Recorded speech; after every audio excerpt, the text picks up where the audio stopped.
Thank you. Welcome back, guys. New Cow Corner. Got another one for you today. You know how I like bringing on guests that I feel are making great contributions to the hobby, people that are producing some wonderful animals, some people that are contributing in other ways, whether it's building relationships, starting conversations, just putting great content out there. And I feel that Scott, our guest today, is one of those people. So without any further ado, let's welcome Scott. Scott, Miami Art Yes. Geckos. Can you tell us a little bit about yourself? Well, how'd you get into this? How did Scott become Miami Art Geckos? It can be a long, confusing story. Hey, got nothing but time. Obviously, I guess like most people that have geckos, I'm an animal freak, and I always loved animals. I just couldn't have them when I was a kid because my mom was not an animal freak. My dad grew up on a farm. My mom kind of did too, but she didn't want animals in the house. So I had to actually kind of hide them. I got my first snake when I was Oh, 12. snake stories, Scott and the snake stories. I wasn't going to really do the whole thing, but I guess you heard it already.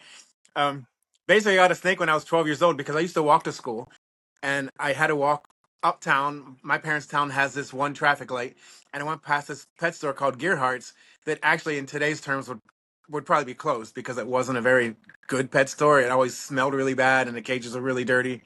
But it was a small family-owned one, so I used to volunteer on the way home from school and to clean Nice. cages because I mostly just felt bad, and Nice. it felt like they were kind of my pets because I couldn't have them at home. And one day, the guy offered me a snake that continuously had stuck shed, and I took it, but I didn't know where to put it because I can't have pets at home. So I ended up hiding a snake for years in my parents' attic. Um, my bedroom was actually up in the attic, so it was kind of like a closet, not really an attic, but it was. You had to go into my bedroom, into the closet, and then there's a little tiny door in the closet that went into like the attic. And in the attic, there was this cubby hole, and I've set up all this electrical so I could put heat and lights. And I had a hamster, some gerbils, and the snake, and I That's had them. awesome. I had them there for years. How old were you when you started doing that? It's I maybe amazing what children will do, right, to get something they want. Because we've all done it. I've done it myself too. You got to sneak something in the house. You got to hide the enclosures. Like it's comical now that we're grown. We can do whatever we want. But before that, I actually had like um, a couple hamsters, a couple gerbils. They occasionally got out. So I remember once the gerbils got out and got in the wall behind the refrigerator, and my dad and I were like taking off the drywall to find out what it was. I knew it was going to be a gerbil because I was missing a gerbil, and I had to play stupid when my dad found a black gerbil. Like, what in the hell is this? Like, I don't know. Where'd it come from? I have no idea. I think my dad finally caught on after a while because we had a hamster that got loose and got all the way from my bedroom was on the second floor, went into the basement and had babies in the shower. And of course, my mom is the one who found it. She told my dad some mouse had babies in the shower, and I knew right away. And I ran downstairs, and there was my hamster. did you get to get them? Did you get the babies and I raise them? got him because I told my mom I was going to rescue him and take them and throw them in the woods, which they went back upstairs. But That's she awesome. she thought they were mice, and, and I released them.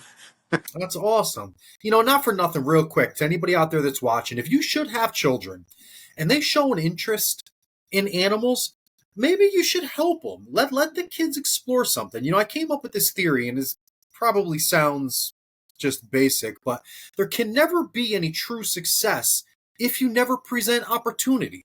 We have to give our kids the opportunity to really explore some of their passions. You never know who the next Steve Irwin's going to be. You never know who the next Jacques Cousteau's going to be. I mean, yes, kids run through phases. They like thing one week, they don't the next. But if your kids are showing a strong enough interest in an animal to where they're hiding them under their beds and they're doing these things and taking care of them without your help, imagine what they could do with your help. Let's Amen get to our that. kids involved.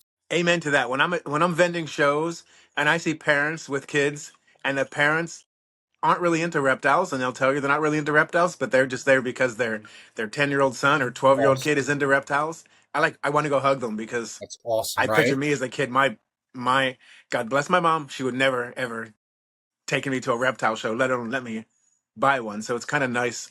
I love when I Good see times. parents doing that for their kids. Hell As yeah. long as the kids take care of them, I'm all Hmm. for that.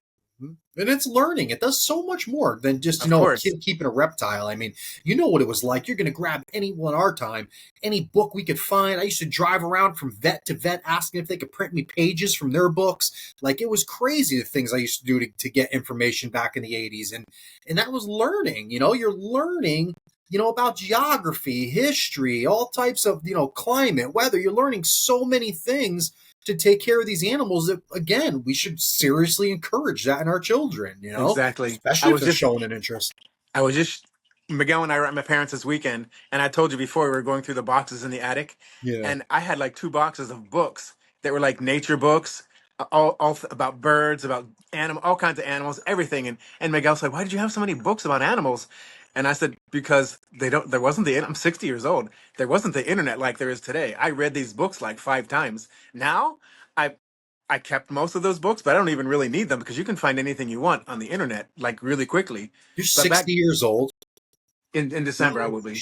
But back shit. then you I thought you couldn't. were my age. I thought you were 40 years old. I wish I was, Holy shit. but you couldn't find info like you can find today so easily. I Nah, had ton, and thank God my grandmother that I spoke about before, she knew my love of animals, and she was buying me all kinds of books like. mine too, man. See, grandmas, man. Damn.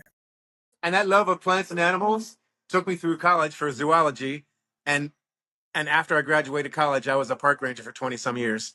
Wow. So that was all. What parks did you work in? That's amazing. I didn't even know that about My you. first park was a place in Alaska called Wood-Tick-Chick State Park. It's the What? largest park in the U.S. It was 2.5 million acres, but not a single road. It was all complete backcountry. I lived in a cabin most of the time, but it had no running water, no electricity. But I mean, I was 23 years old. I was loving life. In It was like heaven, the right? coolest thing. I had to actually go in the lake to take showers because there was no running water, and it was cool. One of my funniest stories from there was we had to carry a gun everywhere we went because of the grizzly bears, Uh-huh. which never caused any problem to me, but you had to have them just in case something happened.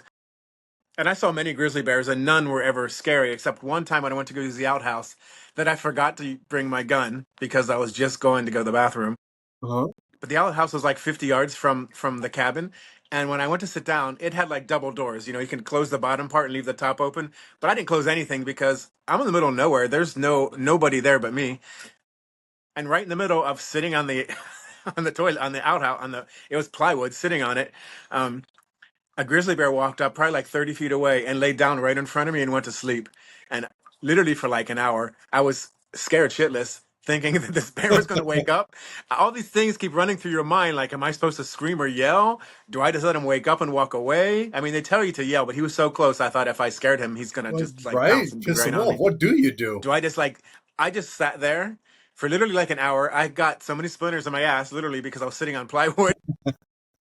I sat there for like, it was probably like an hour. It might not have been as long as it thought, but I sat there for a long time.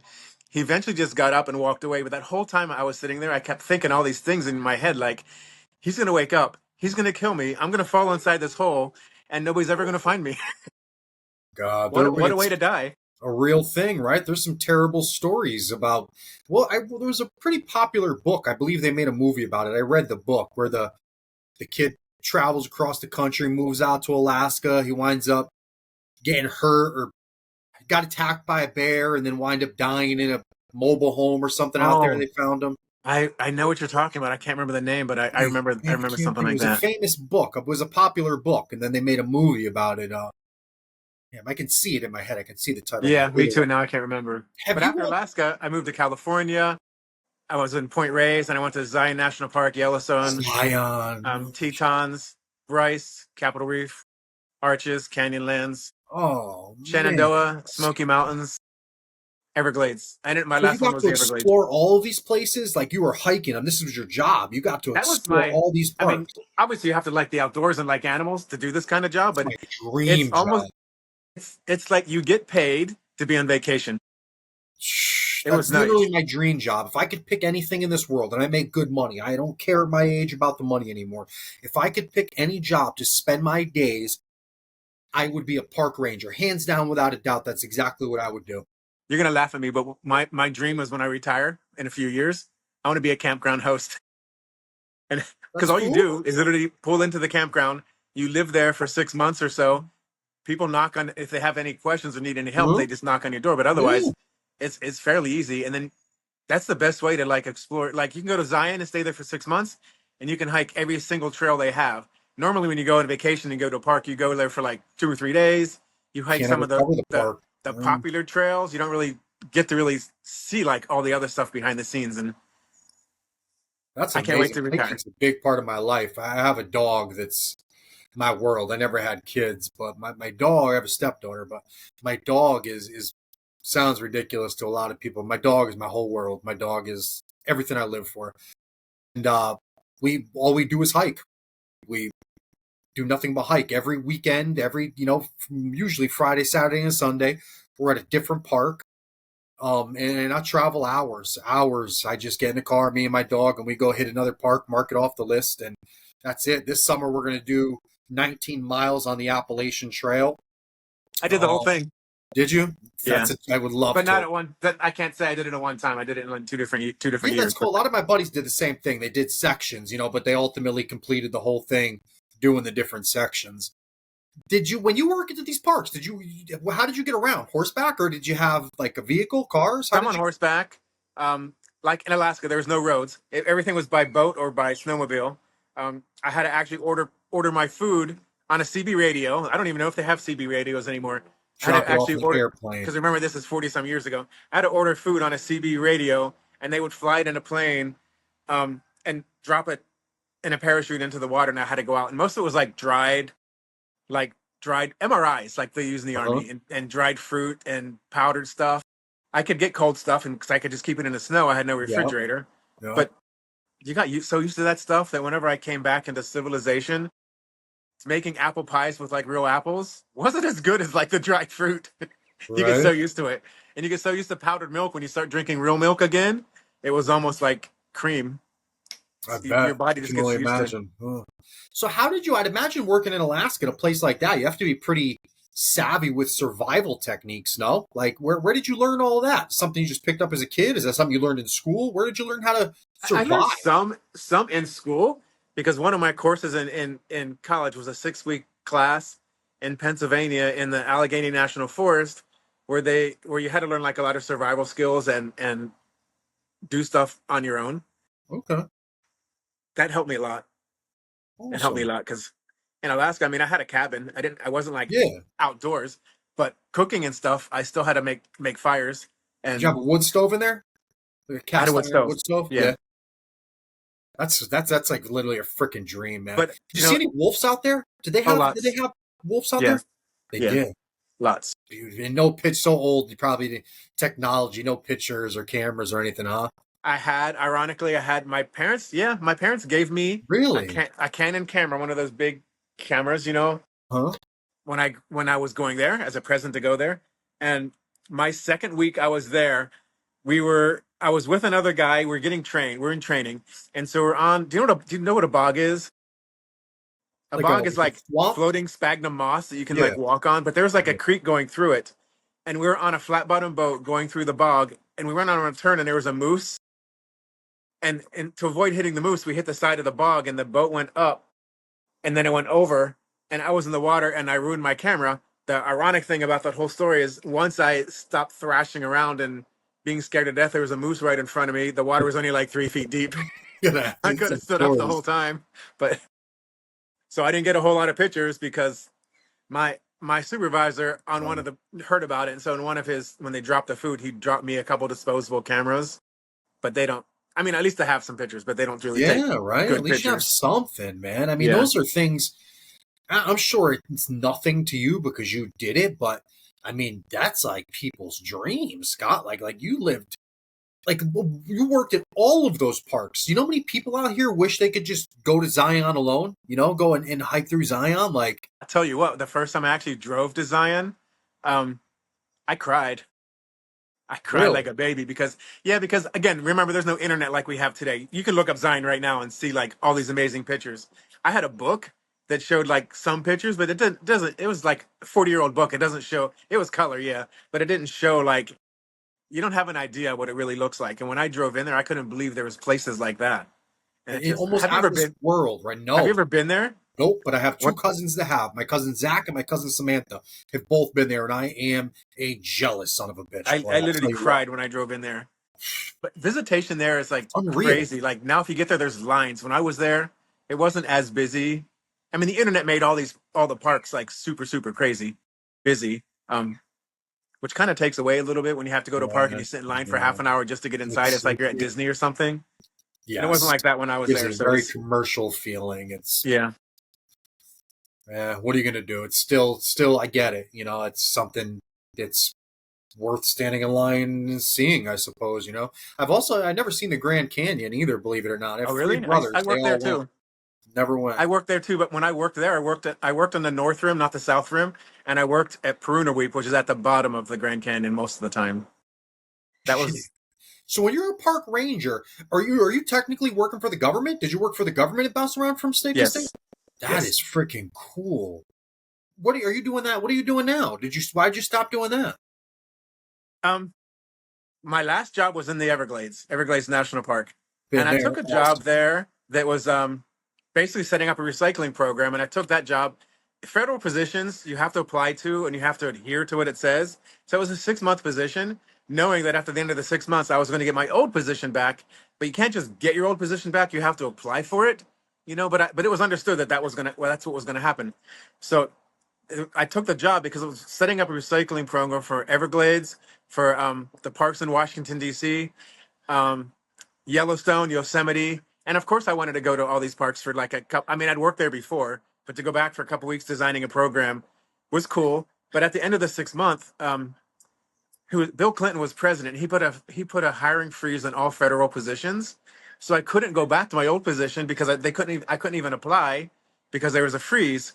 So Hmm. all they did was reword my position from designing a program to running the program. Also, I literally was driving around in a truck in the Everglades in a garbage truck, picking up the garbage. The program I designed, they still use it now. It has like four garbage cans. One's for garbage, one's for glass, one's for plastic, one's for aluminum. But you can imagine how it gets. There's people that go there from Germany or who knows what. But anyway, it's inevitable that in the aluminum is going to be like a dirty diaper, or there's going to be a half-eaten cheeseburger in the glass. So I would actually have to go to a place and dump out all the garbage on a table and sort through it. So here I am. There's Really? not even a building, and the Everglades is swampy, so it's full of mosquitoes. It's 90 degrees in the summertime. I'm standing there with gloves, sorting the aluminum with dirty diaper shit in my hand and a mosquito on my face. I mean, all day long. He'll And leave to after a like a mess.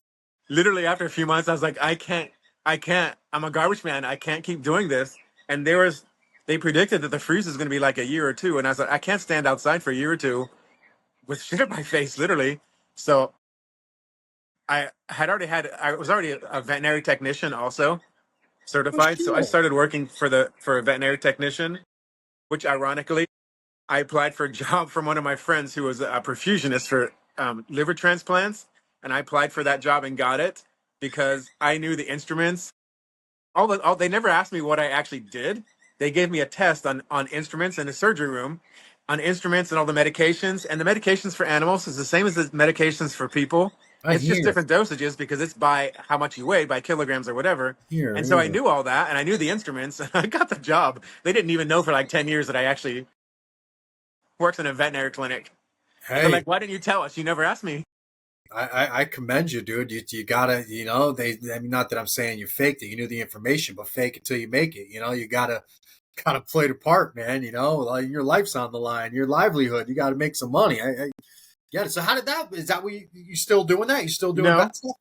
that got to be so stressful because I did it for 10 years, and then I retired because after 10 years you can get vested.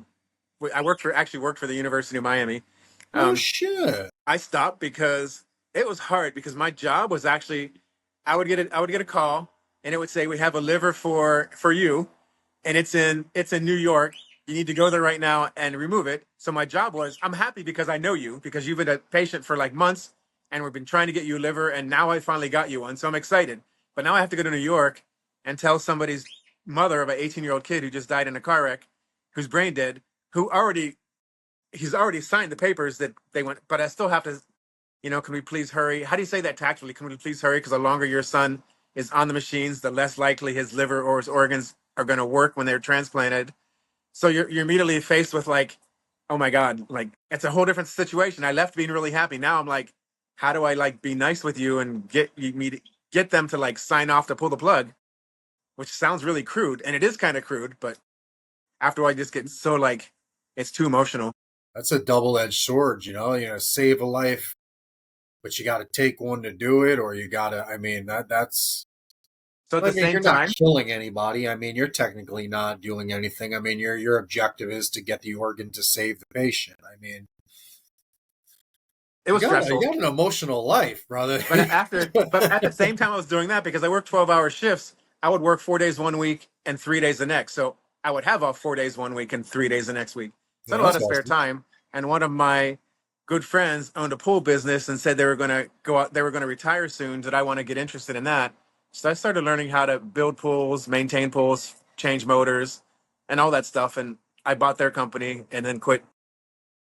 And I also work at Home Depot. Shit, big money in Florida, dude. Yeah, I mean, you're that in is. Miami. Pool car. That's I work at Home Depot also full time, but no at home. shit. But at home. So it's kind of nice on the How do computers. you do that? I'm a carpenter. I live my life in Home Depot. It's like an Um, everyday well, if stop. you ever have any big orders, call me because I can go into your order and give you a discount. No Should shit. I say That's that pretty online? cool. Um, but That's yeah, awesome. it's from home. So basically, it's customer care when people have Okay. problems. Um, or if you go out to HomeDepot.com and you see that little chat button pop up, sometimes Yeah. that comes to me. Really? But it's cool. I mean, I need my benefits because here's Uh-huh. the other part of my how to get into a reptile story.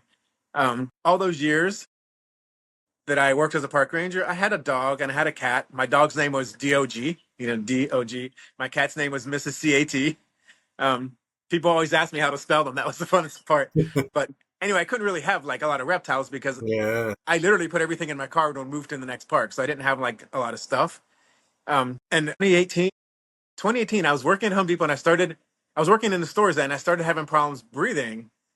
And I went to some lung doctor. I went to the emergency room for Baptist Hospital. They told me I need to go see a lung specialist. I probably had pneumonia. I went to see a specialist. They told me I had asthma. But I remember going in there and they were doing like my pulse ox, and I didn't know Yeah. anything about Yeah. that stuff. I mean, I worked in a hospital, but my pulse ox was 77 and they were freaking out and that it was really low, that I needed to either go to the emergency room or take this breathing test with steroids to see if I can get my oxygen level up to 90. It took like 3 times to get my level up to 90, but I was like, the steroids were making me shake really bad. But who wants to go to the hospital, right? Yeah. So Yeah. I did that and I went home for 6 months. They kept treating me with steroids and different antibiotics because the antibiotics would work at first, but then it would get worse. So every time I would get new antibiotics, I'd get a little bit better, but then it would always end up worse than I was the time before. And eventually got so bad that I literally couldn't even walk to the bathroom without having to sit there for like a half hour to get my breath back. I went to the emergency clinic again. They told me to go right away to the emergency room, that I had severe pneumonia. I went to the emergency room and sat there for like an hour. They sent me home and said that I was okay, that I just needed to wait for the shot the emergency room gave me to work. 2 days later, I was back in the emergency room and my blood oxygen level was 57. Later, I found out that I should have been dead. I didn't know what 57 meant. It was just really low. My body had just gotten used to my oxygen level getting lower. When I walked into the emergency room and they tested me, they kept changing their machines because they thought the machines were broken. They intubated me and I was in the ICU for 5 weeks and then the regular hospital for 3 weeks. So I was in the hospital for a total of 8 weeks. And after I left the ICU, they came and told Miguel and I that Miguel stayed there every single night except for one. But then the day I left the ICU, the nurses and doctors came in. They had like a little, they were all clapping when I left the room, told Yeah. me that I had less than a 5% chance to even live. But they never told, and I was kind of mad that they didn't tell me that in the beginning. But then it made sense. They told me that they don't tell you that because your brain is probably the most powerful medicine you Just have. gonna And if I would say, have thought I'm yeah. supposed to die, you would probably die. Would have That I quit. never Yeah. thought I was supposed to die. That kept me going okay. But anyway, that whole time I was in the hospital, I had nothing to do. And now I had a cell phone because they were and I was watching Tiki's videos and all kinds of videos and all kinds of shows, programs like yours, um, on all kinds of reptiles, and I just couldn't wait to get out of the hospital to start getting back into my snakes or other reptiles. Um, I Yeah, still don't have a snake because I have a fear of snake from my story from way before. I don't know. You probably heard somewhere. Um, yeah, yeah. but I Guys, started if you watching. haven't seen it already, Scott was on one of David from Tiki's Geckos uh, videos. Go check it out.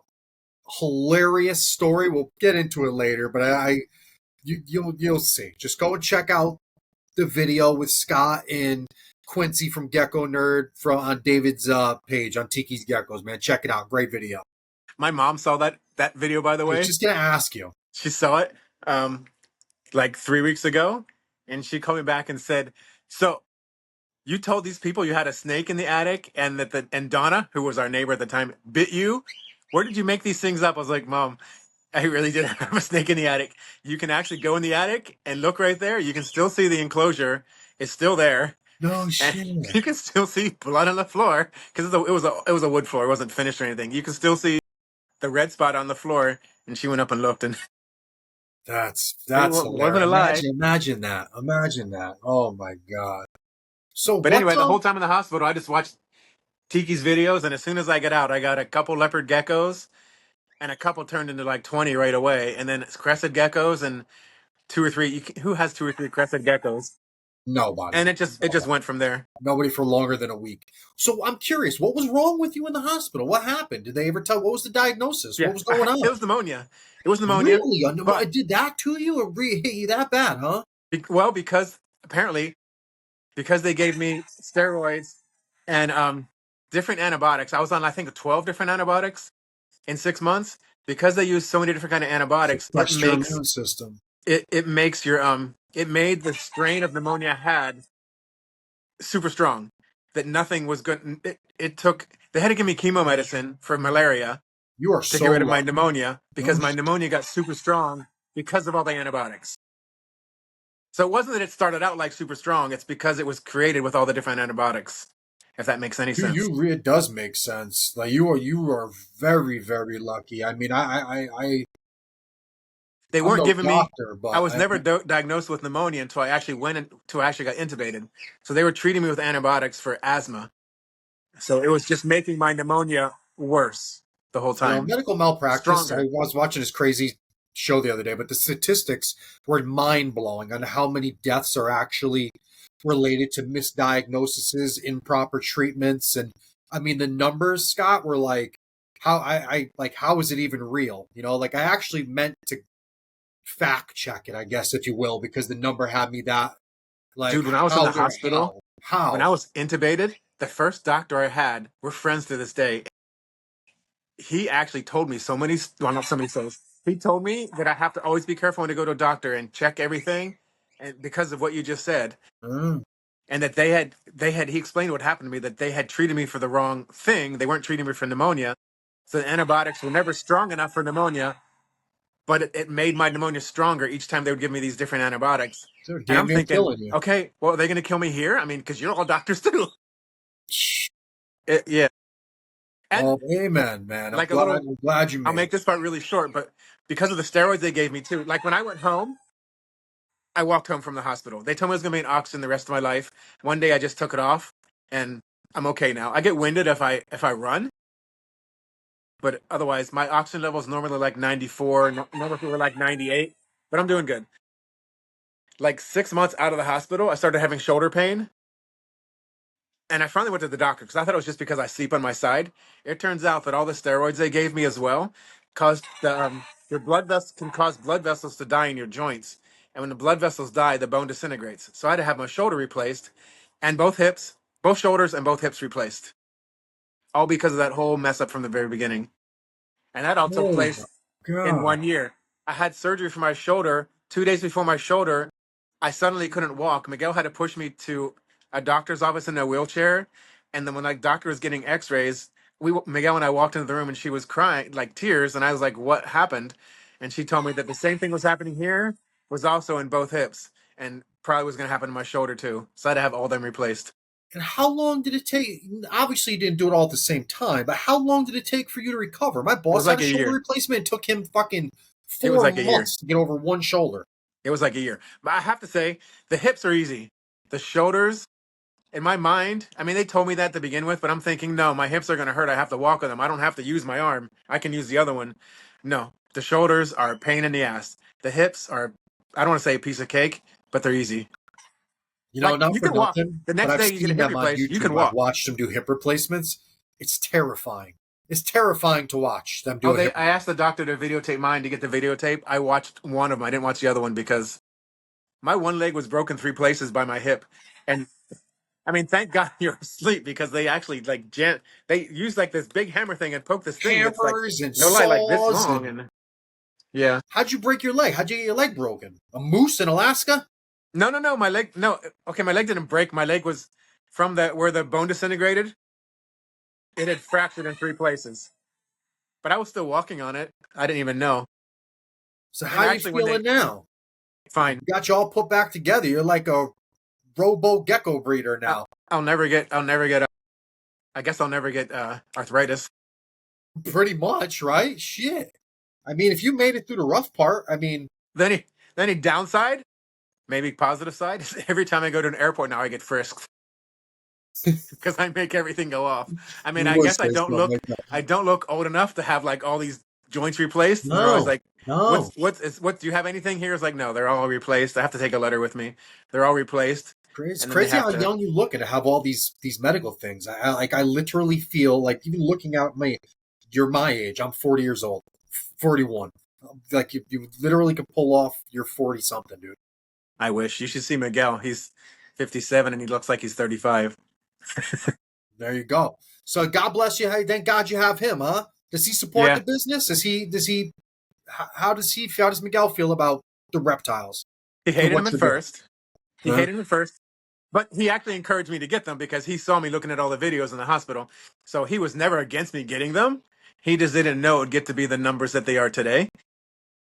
But now he embraces it. He likes it. He's the one who designs like all the shirts. That's We have like awesome. four different shirt designs. That's He does awesome. all that stuff. He goes to the shows with me. We're going to Flora Fauna next week. He's going to go with me. He's in the I may beginning, be up there. he wouldn't touch the geckos, but now he'll like maybe I shouldn't say this, but last night I was cleaning the geckos and I just came back from Pennsylvania, so I was tired. I was tired, and I was cleaning the babies that are in the bins, and I threw one in the garbage by accident. I didn't even know I did it. And later that night, Miguel came walking in and said, "Are you missing this?" And I was like, "What is it?" And he showed me. It's like, "Oh my god, where was that? In the garbage." Oh shit. Like I didn't even know. So today I had to take the garbage outside and I went through everything to make sure I didn't throw another one away. Oh God. I mean, you know how it gets. How many do you know? Some people get weird about this question, and I'm not exactly sure why. But how many geckos do you have? Yeah, I don't know why people get weird about that too. I don't know why. I When I don't ask know some people, why. they It's want to like know why I want to know, and they won't really answer. And it's like, I have adults. I have adult cresteds. I have 70. I don't know the exact number, but I'm going to guess like 70. I don't breed them all. There's like 20 some males and like 50 some females. about where I'm at too. Yeah. By adults, some of them are like young adults where they're not like I'm going to say like 8 or 9 are probably young that they're not even being bred this year.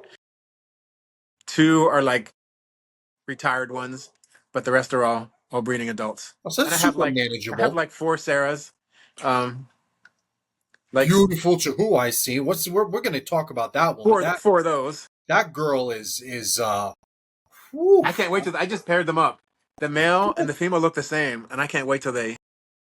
I got gorgeous. them from some. I got them from. Have you ever heard of Geckos on the Hill? I feel like I have, but They're in Pennsylvania. I got them from them. I never heard about them honestly until I saw Morph Market, and um, I got them, and God, they've grown up so beautiful.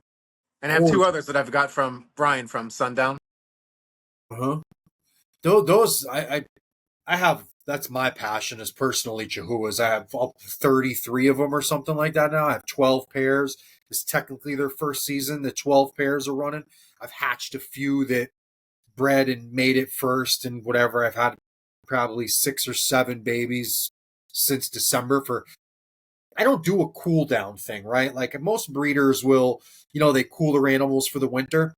I'm a baby. I don't like the cold. So I don't want my animals to like the cold, right? So I let the room get cooler, I guess, in the wintertime, maybe 68 to 72-ish, but I don't drop it. So my animals never shut off is my point. They never stop breeding. And so I'll have clutches that are randomly, December, January type I'm the stuff. same It's way. weird, but So when I will let rewind a little second. I'm just getting running off here. When did you decide? When did Miami Art Geckos become a thing? How and when did we say this is what we're doing? We're branding ourselves. We're going all sales ahead, vending, breeding, selling. When did all that happen? And how? It was a slow process because when I first got my first geckos, I never thought I was going to be here right now. I thought I was just going to have a few geckos. I had I had in my life before, I I showed boxers for 30 years and bred them also. I have my last one now. He's 13 years old and blind and almost deaf. But I also showed rabbits and cavies, guinea pigs. I showed them for Wow. years and I had a lot of fun doing that. And What the um, hell haven't you done? Holy crap.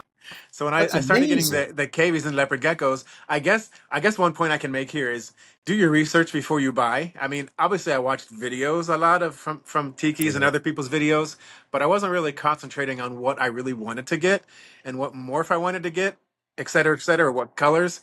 And so when I started buying leopard geckos and crested geckos, I kind of just went crazy buying a whole bunch of hodgepodge of Everything that stuff, and you I bought liked. mostly young stuff because I read that it's better to buy younger stuff to watch them how they grow, which I'll agree.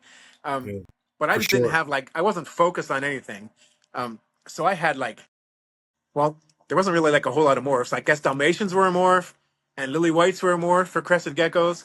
They pretty much said everything else is just whatever it is, and just breed them together, you'll get whatever. I mean, in my dog, Pretty I'm no much. expert in genetics, but in my dog breeding mind, okay, no, there's genetics in there somewhere.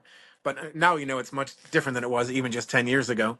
Um, but I wish I did a little bit more research and figured out what I wanted to get and what projects I wanted to do. Now I'm much more narrowed down because I had so many things, and it's hard to be good at anything when you have Doing a everything. lot. Do you You're know what I right. I mean? think it's when greatness happens, when you hone in on something, Yes. So I for kind of sure. wish I did that to begin with because I see a lot of people now just like buying all kinds of stuff, especially on Palm Street, and I can't really criticize them because I did the same thing. We all did. But just try to figure out what you really want to do and kind of focus on that and buy the best ones you think you can. We all did it. We all Anyway, did it it. took me several years. I had them, and then I realized, okay, maybe I should get some kind of name. But I wanted my favorite name in all the reptile world was Lecco my gecko. Have you ever heard of him? Yeah, yeah, Nick yeah, from Tampa that does yeah. leopard geckos. And I thought I need a name like that that people Something like who catchy. can't you think of Lecco my gecko, it just sticks in your head. You're not going to forget that name. Um, I'm not saying Miami Art Geckos is like that. If I couldn't figure out, I didn't want my name. I didn't really want Miami too much. But then I finally thought Miami Art Geckos because I don't know if you know, but Miami is like South Beach. It's Art Deco, Been there, yeah. which is a really unique kind of architecture. But I know that because I live here. I didn't realize later when I picked the name that not everybody was going to know that because they're not from here. But in my mind, I thought everybody's going to know Miami Art Deco, they're gonna think Miami Art Gecko, which is like if you look on our shirt, that's South Beach Art Deco. But I love that logo too. It's got the whole Miami Vice thing going on. I love it. I love it. It's like so I came up with a name, beautiful. and then I started like whittling away like what I really wanted to have and what I really wanted to do. It's a process, and it changes. I tell people if you figure out you want to do xanthics today, that doesn't mean you have to do xanthics in 10 years, but just pick something you Sure. like, and don't pick something just because they're cheap, or don't pick something because they sell for an expensive price. Because if you don't like it, what the Absolutely. hell? In 5 years, you're gonna hate Great it. advice. Exactly. And these trends change so much that it's you never and I always give people that advice as well is don't chase trends. No, Breed because what you enjoy. The loop will come back to you. I promise you whatever you're working on was popular at one point and it'll come back. Just a lot of the perfect trends are what hard to you catch on enjoy. anyway. Like, look at xanthics. I mean, it's still kind of a trend, but you buy them young. Now you're going to be waiting for 2 years growing them up, and then you're going to have babies. It's going to take like a year before you can sell them, and by that time, the trend's already changed to something else, probably. So, God knows what else comes out. You ain't lying. yeah, Are you working with the Xantics yourself? Do you have any I am. Xantics? You are. I am. But That's mine aren't. You have I some incredible animals too, by the way. For anybody that doesn't or hasn't seen them, go check out Miami Art Geckos page. Go check out Scott's page of some of these animals. You will see beauty at its finest. I mean, these animals are perfect, and we're going to get into it. But Scott is literally hand selected some of the best animals and created some of the best animals I have personally seen out of the thousands that I have. Thank you. It's hard. You know it's hard. Can you give me 1 second while I plug this damn thing in? Apparently, I'm running out of You can. I'm surprised battery mine here. didn't die. Mine's at I 99%. I'm thought that I good. plugged the damn thing in, to be completely honest with you, and I totally skipped my mind. Super freaking embarrassing. I do lives on Palm Street, and kind of the running joke on Palm Street is the people will say, "Is your phone charged? Is your phone charged?" Oh my god, Because this is terrible. I've never done this before. First time I've for had four or everything. five times while I'm doing a live, my phone dies, and I have to plug it in really quick and hope that the live doesn't really end before I Oh get back on. god. I'm so sorry. This is so Ah, thank you. embarrassing. See how good Miguel is? He saw me sitting here swapping my legs. He came out and sprayed me with mosquito spray. Oh, I'm back. Jesus, I am so sorry. That is so freaking embarrassing. I didn't even notice that the cord wasn't in. Dude, fine. It's Right, fine so because back to these crested geckos and some of these animals. What and when did you decide what you really liked and were going to work on? When did it hit you that you were going to start producing some of these outrageous red animals? that was kind of from the beginning. I loved red Me too. the most from the beginning, but they're also probably one of the biggest pains in the asses. Do you have some reds? I do, You yes. you know what it's like? It's hard because they're not born red.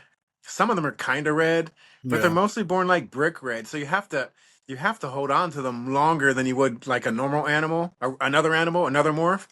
To see it like an exanthic lily white, they come out looking like an exanthic lily white, and I can tell in my mind. I'm still in training, I feel like, but you can tell right away that's going to look good. A red, it takes a while before you realize. And I did a lot of the selling stuff because it didn't look so great, and later it's like, what the hell? Like Quincy has some right now. It's like, shit, I gave you that. At least it went Like, to him, though, what's right? At wrong with least it me? went to him. Yeah, but That's got to be a good feeling. so you just they're harder because you just have to keep them. The breeding isn't the harder part. It's you have to hold on to them longer. And I've made my mistakes where I've thought this pair didn't make the animals weren't that great, and I sold them when the babies weren't old enough to watch, and then later the babies grew up, and it's like, oh my god, what did I sell the parents for? I didn't know the red was going to get like this. So it's a learning curve. It But I sure loved reds is. from the beginning. It sure is. So what's your goal with them when you're pairing up two animals? What I guess what I'm trying. What do you, if there was such a thing? What would you say the perfect gecko is? What in your eyes would be the, if when you made it, you're like, this is it. This is exactly what I've dreamed of. What does the perfect gecko look like to you? I think that always changes in my mind what the Me too. perfect gecko is. I don't think that because I bred dogs and rabbits and kiwis for so long, I don't think there is anything that's perfect. So it's always kind of changing in my mind. Um, right now, I'm into like the hets. I think is where it's at. Like, a lot of my reds, I have 100% hets, 100% xanthics, lily whites, phantoms, empty backs in my reds and in my xanthics. So I'm Really? getting some xanthics that are they're not dark. Like I don't do the dark xanthics. My xanthics come from red animals. So they're actually Really? pink fired down, and they get like darker fired up, but they're not black. They still have that. Like you can look at it and see that it still has like a reddish, a light pink hue when they're fired up. That's But a lot of my interesting. xanthics are either not just xanthics, they're phantoms, lily whites, and empty backs as well. So We can I think maybe a let lot of me give you times a they second here. I'll bring up your page and show off some of these animals because I think people need to see what we're talking about here. These are right now I'm doing some xanthics with sable, and I can't wait. I can't wait for those to yeah, hatch. you have these animals, Scott, are just like literally. I dream, like, if I honestly, and I'm not even saying this because I'm talking to you. If you could pick any of the popular names on the internet right now of popular breeders, like, and you're in that circle, and take anyone's collection, I would probably take your collection. If I could swap everything and say pick one breeder's collection in the whole game and it's yours, I would choose yours. You have your taste is almost identical to mine. I mean, except for Do you're I have to pay you producing what later? I'm still dreaming of. Do I have to pay you for this later? Not, yeah. I want to see some of these animals. I don't have, unfortunately. I don't have any Xanthics. I mean, I would love to. It just always seems like when I'm getting ready, a bill pops up or something. I This is really wasn't into Xanthics when they first came out, and I really didn't want to get into them too much. I had gotten a red empty back from I think it was Jersey City, and I got it because it was a red empty back, and it just happened to be 100% het Xanthic. Um, really quite a but few for people two have that for had that happen. I mean, Just because didn't even know they were I hits. really liked the red empty back, and it was a plus that it was a headed Xanthic, and I guess in my mind I was thinking of getting another 100% head Xanthic, but they were so expensive back. This is like 5 years ago. They were so expensive to get an Xanthic. A visual, I think then was like Brian had him. Altitude Exotics had him for like 30,000, 25. I was like, okay, I can't do that. I'm not that crazy into Xanthics. I got her because she was a red empty back. And I just made a post one time, and I don't know if you know Darren from Firehouse Geckos. I He do, said, yeah. "Hey, I have 100% het Lily male, and I don't know what to breed him to. Do you want to do a collab?" And I was like, "Sure, why the hell not?" I That's mean, awesome. if we have 8 babies, maybe I'm gonna get maybe when we split the Xanthics that she has, maybe I'll get one or two. She had she laid 7 clutches, and we ended up with I think 8 Xanthics. So we got like the odds were like Love perfect it. for us, So yeah, and you hit the that's lottery, eventually man. how I got into Xanthics. That is luck. That's awesome. I'm happy. I'm glad that it happened to you. Honestly, that's And Darren, if nobody knows Firehouse Geckos, he was like that. I had never done a collab, but I had done them with guinea pigs, rabbits, and dogs, and they can be a nightmare. You have to like really trust and how'd you know the guys do it? person. Yeah, how'd you work it out? Did you have the? Did Well, you? What did you guys do? If I'm you don't super mind me mellow. asking. I'm a super mellow person, sometimes to a fault, because being really mellow can you can get walked on a lot, and I have many times in like breeding boxers and showing boxers. But Darren was like the easiest guy and pretty much just like me. I just gave him my female and completely 100% trusted him because people kept saying, "Well, how do you know he's not keeping one of the babies and not telling you?" It's like I don't know, but I just have to trust him, and I can't let my mind go that way. I mean, I did trust him in the end. He gave me, I got like 6 lily whites. If he wanted to cheat me, he could have did it, but I got a lot. He was one of the easiest and nicest guys to do a collab with.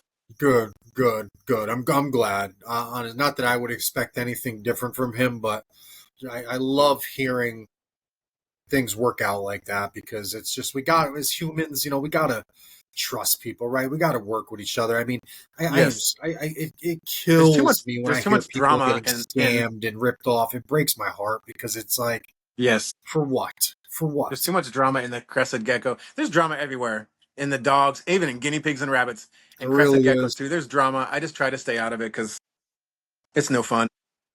This animal, I don't even know why I stopped here other than it's I don't know what's going on here, but that Oh, the because water. a lot of my things are Those are videos. Sorry. reels. No, not a problem at all. But this gecko is gorgeous. And the reason I started doing reels and with on my hand, like a lot of people say, why don't you do more pictures like on a log like a still photograph? It's because in the beginning, when I was selling reds, people were telling me that I was fixing Altering my the photos color. and making the animals look redder or something. So I said, okay, then I'm just gonna do them on my hand. This is my hand. So People always just keep don't if you take any bit of advice, and not that you have to, that I would say keep doing what the hell you're doing. Don't listen to yeah, anybody else. I mean, it's ridiculous. You have a great style, beautiful taste, incredible animals. I mean, your morals, your values, your ethic. I mean, everything about you is top notch. Like, this is why I believe, again, I was so drawn to you in your business. I mean, you put off a very positive aura. You have a very good energy. thank you. And that's great for the hobby. We need people like that. We need that, 100% agree. right? We can't have this toxicity that's running I don't. rampant sometimes. I don't know if you've ever done Palm Street. Some people hate it, or some I people love it haven't. or hate it. I've watched a few. I Um, haven't actually registered. I I talked to like to. Veronica and registered, but I haven't done one. I'm like I like weird. I to. won't sell my animals, Scott. I'm like, I made them. They're my babies, and I give them to people that I choose. But It's like, I hard, right? can't just up and sell them. Like, I made these. I made their parents. I Like if raised them. I took them out of the eggs in my hand. I just got a hard time getting rid of them. If you go to my first post, my last, or I guess my last, but the one that I just did this afternoon, I Yeah. just shipped those geckos to California today. I think I Sometimes saw it's that earlier really today. hard to send geckos away, Well, and that was one of the really hard ones because this whole they actually handful, bought some of those. Like, yeah, none of them yeah, would be leaving they my got all three of house. those. None of those would be leaving. No, but to be honest, sometimes it's hard because like the top one, the red lily, that's 100% het Yeah. exanthic. But they bought that animal like 3 months ago, and I'm just now sending it to them. And honestly, like that's another example of a red that was I knew it was going to be bright red, but now that it is turning bright red, it was like, oh my god, like can I tell these people I don't want to send it to them now? But I like them. I like the people they're going to, and that makes it a lot easier. So one person, the same person, bought all three of Bought all those. three, yeah. And they didn't That, buy them all at that's once. They bought like I think they bought the lily white first when it was like 3 grams, and then they bought the 100% het on top. That one actually hatched during one of my lives on Palm Street, and when it hatched, they actually said, if you're going to sell that one later, can I buy it?" So they actually have the video of when it was born because it hatched like during my life, that's freaking cool. and they just bought the last Frappuccino, I think, last week. Gorgeous. All three of them are. I mean, if you God for say they were all males, you would never have to buy another male gecko in your life. Even if they were females, and you just No, have to buy one male. I mean, they like that is a business right there. That is that's a what I'm. foundation to a freaking empire right there in that hand.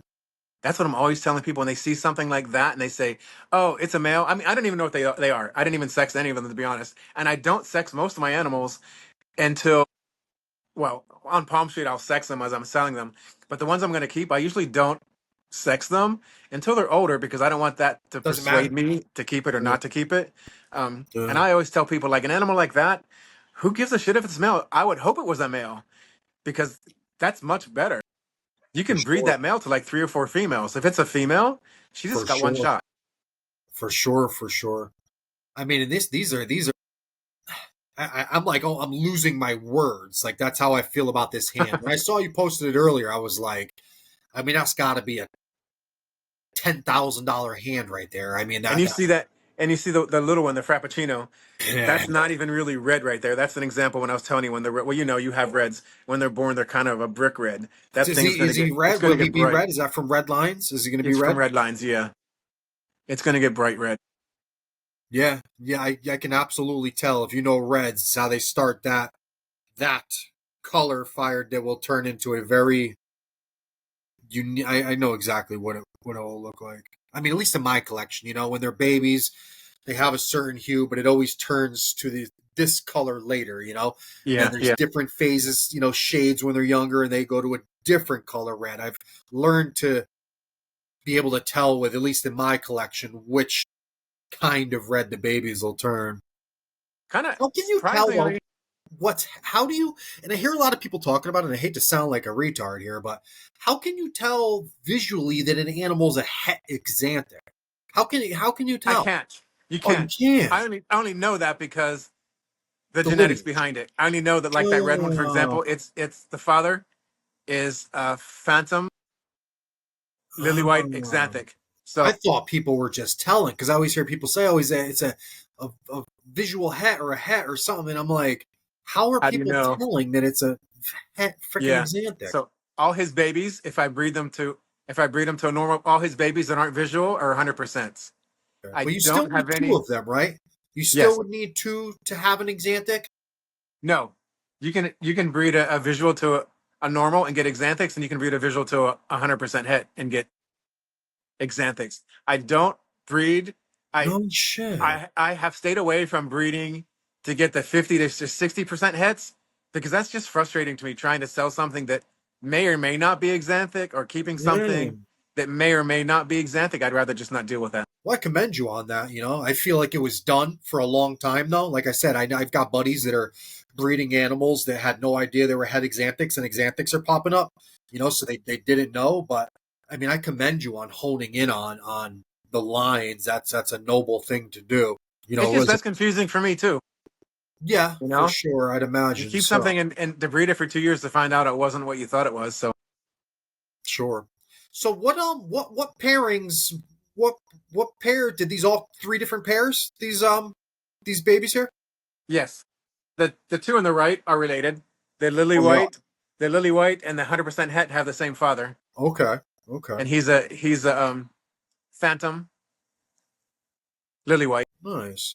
When you how are you when you breed? So are you running groups? Do you run 1.1s? Do you I bounce a have male around to how many females? How do you I parent your animals? I breed all 1 to 1, except I do have um two trios. One is my Dalmatian trio, It's and funny another how one is yeah, I have two trios. But most are all 1 to 1, and I well not 1 to 1. Most are all the females are in the cages by themselves, enclosures by themselves, except for the two that I have set up as trios. The males I bounce around from enclosure to enclosure, you do. like 3 to 4 females a year. So when you do that, do you The male how eventually, do you like know when the when it's eggs? not breeding season, the males live with a female. I Yeah, don't mine ever too. put them alone. Mine too for Um, sure. My only problem is well, I've had problem in the past is like say I'll move a male around. I don't know when. I guess to be frank, the sperm of the new animal takes place. I Like if bring I that up all the have, time. would you? How do I you do? I bring that up all the time with people. Like, how do you really know? Yeah, how Because do you? I've had females that they retain. You obviously they retain Yeah, sperm. that's exactly my Um, point. you can have females that you breed last year, and if you don't breed them early enough this year, they'll start laying fertile eggs from the male from last year because they I have retained one his right sperm. now. She hasn't been with a male since before Christmas, Scott. She's still freaking laying. A clutch of her eggs just hatched the other day. She's still laying, this Lily girl. I don't know. She's by herself in a bin. Hasn't been with a male in 6 months. So I always bring up to people. Most people don't agree with me or don't want to hear it. I think is is you can't always guarantee me who the father is. You can always tell me who you paired her to this year, but how do you know? Because I have females that are virgins that I've paired this year, and it's already been 3 months and they haven't even laid an egg yet. So I know when they do lay eggs, it's going to be from the male they're with, but they're just taking a while. So there's other females that are giving me eggs already that I've paired with males this year, but they also laid eggs last year. Yeah, How do I know that when they start laying eggs this year, that they actually mated with the male that I put them with, and they're giving me eggs from the male from this year, and they're not from last year's? exactly. I think that happens a lot more than we think. I'm Um, certain that it does. I had last year, for example, I tried something Brian who mentioned to me, and I tried it. I had Brian, I had a lily white. Or no, I'm sorry. I had that's a good what one. was it?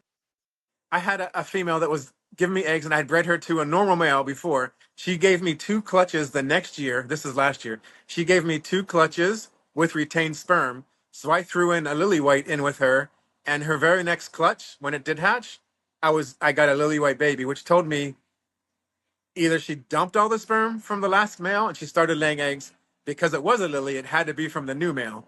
But I mean, you never really know that unless it's something like that where you can tell visually. Otherwise, how do you really know? I've talked to guys that believe they have animals that have given birth from two different males at the That same could be. time. Like the clutch, each individual egg is from a different male. Now, how they know and their theories, I have no idea, but they're not dumb people, But That could be because I was brought up the same thing with Brian Who. Okay, that first clutch that she hatched after I put her with a new male, one was a lily white. I knew who the father was. And then the other egg.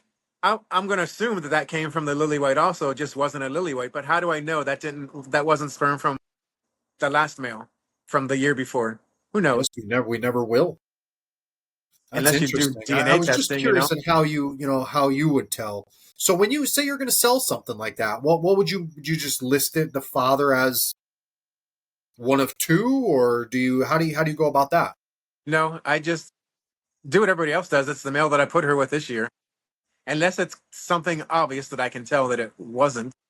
These phantoms, God, these things are freaking gorgeous, dude. Your animal structure, I mean, they are the total package. See, I always seem to either get the color I want and then the structure is compromised, or I'll get the It's hard, structure I right? want, but the color's not right. Like you are putting out perfection after perfection after perfection, dude. Oh my God.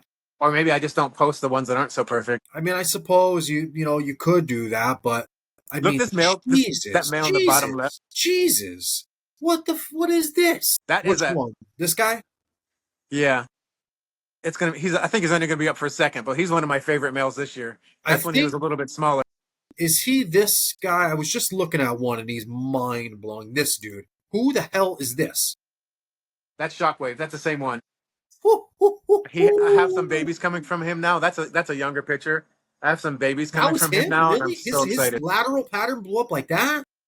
Yeah, that Wow. one I had. You've heard of Flora Fauna? I went to Flora Yeah, I've Fauna been there. I was at the last first year one and and second one. I vended last year, and I was kind of shell shocked because I'm like around a lot of people. Extremely shy. It took me years to even try to vend a show, and the only reason I even vended is because Sure. You have Gabby a from great Morph Menagerie. personality. I guess you She's know Gabby. wonderful, isn't she? Gabby is one of She the is great, like the her and best. Brett are She's one of like the the best best teams. gecko. They're Yeah. like the best gecko couple because they're Yes. drama Great people. free. They're always Great. trying to get new people in. She'll do anything and help anybody that asks her.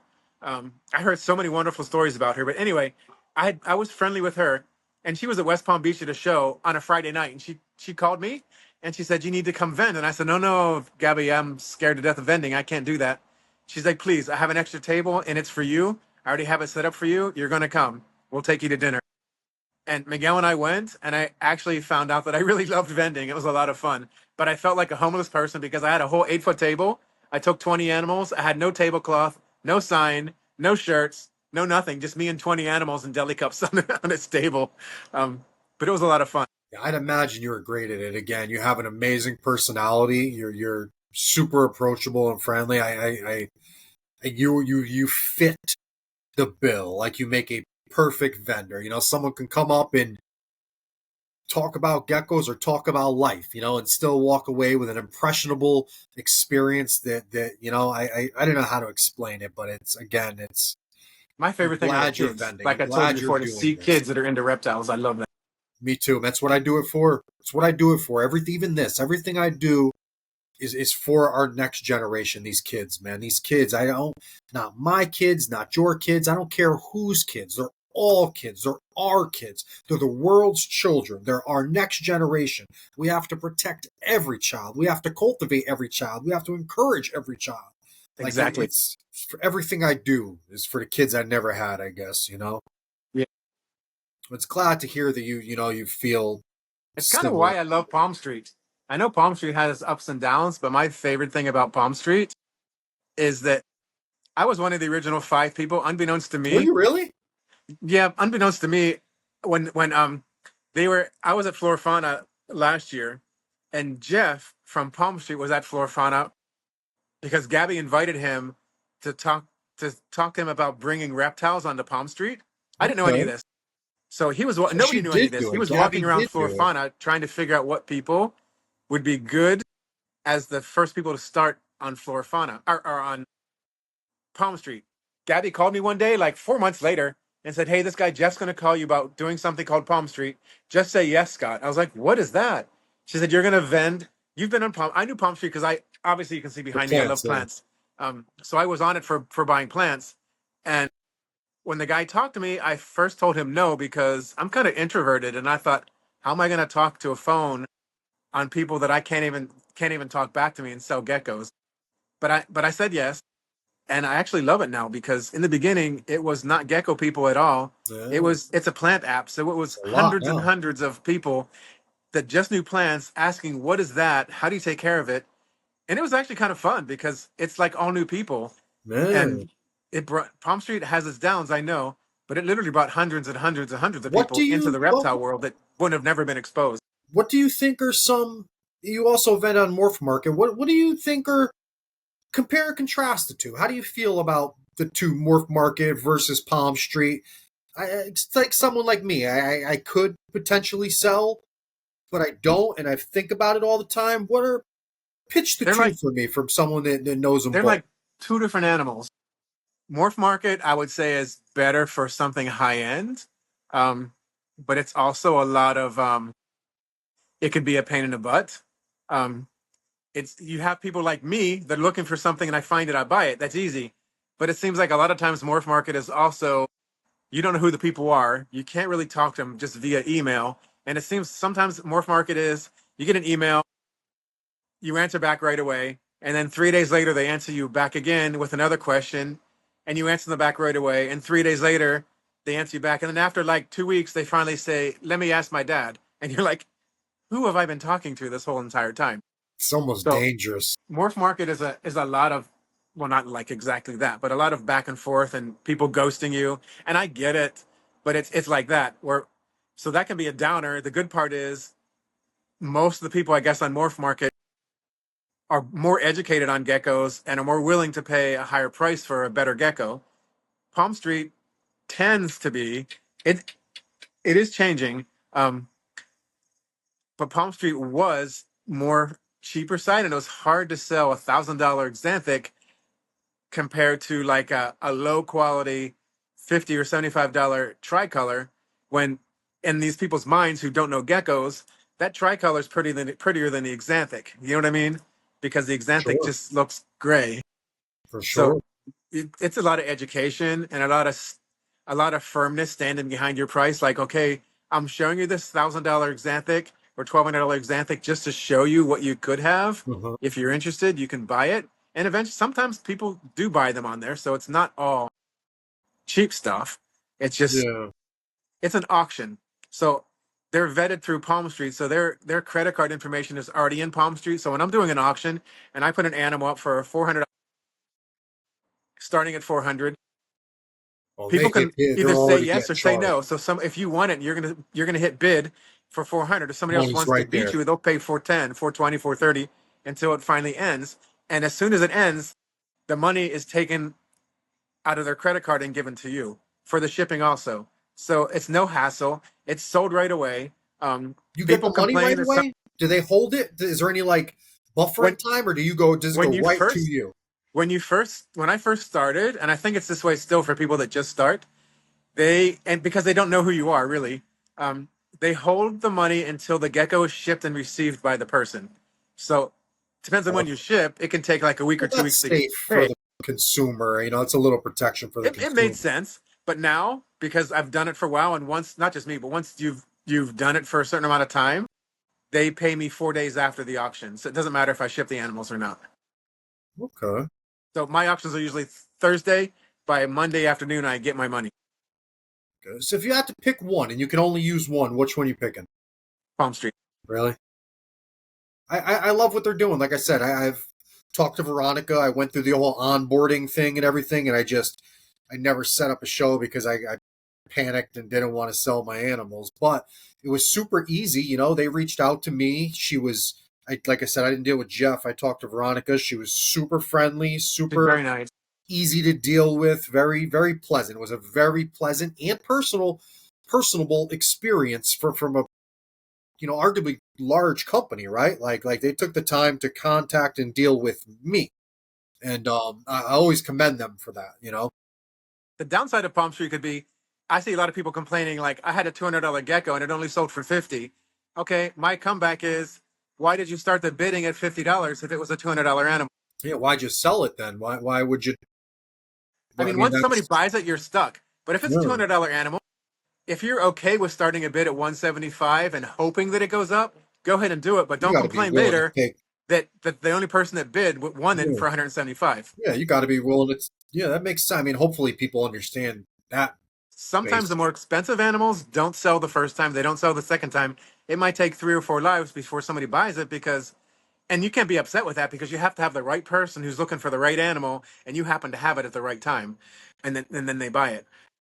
But the same thing happens with Morph Market. You can put a twelve For hundred dollar sure, Xanthic on Morph Market, and it might not sell for 3 months. It's the same for thing. sure. How many animals are you selling? Are you producing and selling like an I mean, you got to be making some good animals. If you're vending, you're doing Palm Street, Morph Market, you're putting some animals out there, huh? I sell more animals on Palm Street than I do vending.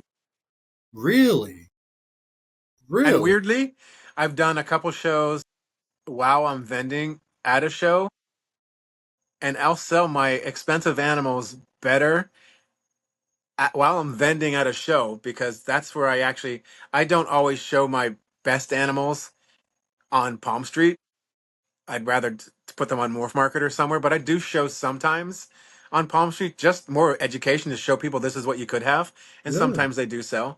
Um, But it's weird because when you're at a show and you list that you're at a show, I think more gecko people watch it, and so they're more willing to pay the money for the more Yeah. expensive one at the show.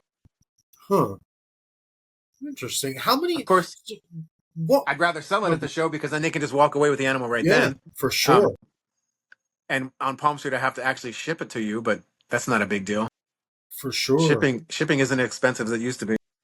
No, but it's still A for the process, animal's sake. It's better. I'd rather and an animal walk off with a person any day than have to put it in a box. I don't yes, care if it's the best packed box. I would that stresses me out still all the rather time. put it in a person's hand. Who are you telling, dude? I trade more geckos than I do anything, right? I So get so stressed shipping because dude, drives me nuts. Like I panic, I yes, overanalyze. me too. I build a box 3 times, take it apart. I'm like, You know, it's almost to Quincy. the point where it's not Quincy's worth literally. I could walk to Quincy's house right now in 5 minutes, and I'm it. always texting him like, "Quincy, what would you do?" Because it stresses me out, especially being in Florida. You know, I get a lot of shipping from here to somewhere really cold all the time, and it's harder when it's like 80 degrees Or here, it is. and you got to use a heat pack because it's going somewhere where it's like 40. You know, Sure. it's Exactly the problem. Exactly the problem I had. I was saying, you hit the nail on the head. It's a complicated thing to do. But seemingly works out well. Have you ever lost an animal during shipping? Have you ever had anything one go south one on you? time, one time, but not because of FedEx. I had one time where it went to, I think it was Massachusetts, um, and it was kind of sad because I was shipping to a girl whose parents were buying her a gecko for a birthday present. Oh, She really wanted it, and they agreed to buy it for her. And um, FedEx delivered it to their house. This is in the very beginning when I wasn't doing to hubs, and it was going to her house. But the temperatures were fine and everything. But the FedEx driver threw it. Okay, her front of her house had like a front porch with a roof. He threw it from the sidewalk and it went up onto the roof, but didn't come down because they had arborvitae plants on both sides of the door. And hmm. so it rolled into the arborvitae and stayed up on the roof. Why So the I get the fuck would a notification from fucking guy FedEx that it was throw a box? delivered. I get the notification that it was delivered. But then she called and then I text her, said, I hope everything's okay. I'm glad you got it. And she wrote back and said, I never got it, but it says that it was delivered, but I don't have it. I was going crazy because in my mind I'm thinking, is she lying to me? It tells me it was delivered. I called FedEx. They tell you the same thing that you see. Yes, it's been delivered. Finally, the mother called me and I said, do you guys happen to have a ringtone or anything? And they did. And I don't know why they didn't think of it before, but they looked at the ringtone, saw that when it was delivered, he threw it and then found it up on the porch, on the roof. But it had been like 7 or 8 hours and it was sitting on the roof of you know how hot roofs can get. It was sitting up on the roof and it died in the box. That's a damn shame. Not that it matters, but was it a nice animal? No, I mean, yeah, not that it really matters, but it was like 150, $100 or something. But It's a the damn guy, shame. That's he almost ended up, disgusting to hear that they would throw boxes like that. I mean, literally, I mean, you can't put any more red, bold letters on there to say it's a live animal. I mean, to take a package and throw someone's goods anyway. I mean, I hope the dude got, you know, and I'm not one to he got fired. ever wish bad on anybody, but I hope he lost his job. Like, He did. He did because I fucking didn't really want him terrible. to get fired. I just contacted FedEx and said, "Hey, look, here's a copy of the." They told me that it was delivered, and I said, "Here's the thing of the ringtone, and this shows you where it was delivered to." He stood like 20 feet away from the house and actually threw the box. And not only did he just throw the box, he threw it onto a roof, and you can see his reaction. He knew it went on the roof because he looked at it for a minute, well, 30 seconds or so, thinking it might roll down, and it didn't roll down. And you can see him just looking at it, and he just turned on and walked away. So he could have at that point like went and knocked on the door and said, or even shook the arborvitae, might have fell to the ground. But no, he just walked away and left it up there. I'm having a hard time even wrapping that around my head. Me too. Throwing, like you're a paper boy in the 80s, 90s, Exactly. 70s, It's exactly what it throwing was like. boxes. Exactly what it was like. Because I used to be a paper boy when I was a kid, and I was like, he just threw that like it was some kind of newspaper under the porch, and he missed. But instead of Very, like very telling them he missed it or strange. trying to fix it, he just walked away when he knew it was on the roof. It only happened once, though, right? Thank God. I mean, Yes. it's water Well, under the now I just do bridge. hub to Not hub. much you could do about that. Yeah, the hubs are Now I only deliver beautiful. hub to hub. So it's Sure, sure do. stuff can Beautiful. still happen though. But Yeah, for sure. A lot less likely. You know, less traveling, less trucks, you know, less transfers. I mean, hubs yeah, for anybody out there watching. If you have the option to pick up or ship to a hub to hub transactions are hands down, without a doubt, the best way to send an animal via a shipping service. You're it's the safest, shortest route to go. Where'd you go, Scott? I lost you. Whoops, sorry, sorry, Can you sorry, hear me? sorry. Oh, there you are. Not a problem. My So, phone didn't die. what would you?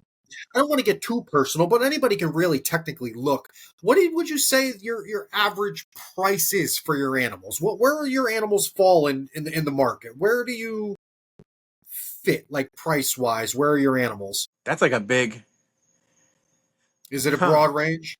Yeah, because like the xanthics, and those can be like 12, 1,500. I can have, not all the animals are like the best quality, so I can have some that are like 50, Not for nothing. 100, That's good for you. $100. It's But great I to guess cater to the customer for sales. most, You have something to cater to everybody. yeah, Palm Street's good for that too. Mm, I don't want to say they're wholesaley, but there's you don't always hit a home run. mm. What would you say? And I don't. Again, I'm not trying to be negative, but what would you say some of the negatives of Palm Street are? Price, Just how price, more and of you a just have to, spontaneous, lower price type of. yeah. Well, that's not really. Okay, the biggest thing that bothers me the most about Palm Street is not so much me and the pricing. It's more, and this happens everywhere. It's not just Palm Street, it's Morph Market. I saw today in Morph Market, some people had xanthics, 100% xanthics for sale, and they're not even xanthics. I mean, I don't even know what they think they are. No shit.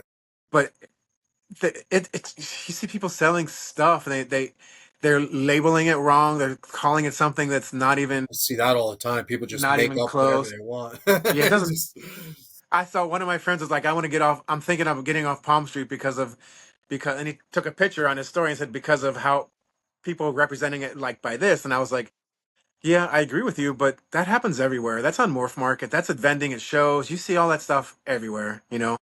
sure do. Seeing a lot more You when just have people to are like educate them. flippers, when they buy animals and then resell them. I see it a Yeah, lot, and they'll just like make up these names like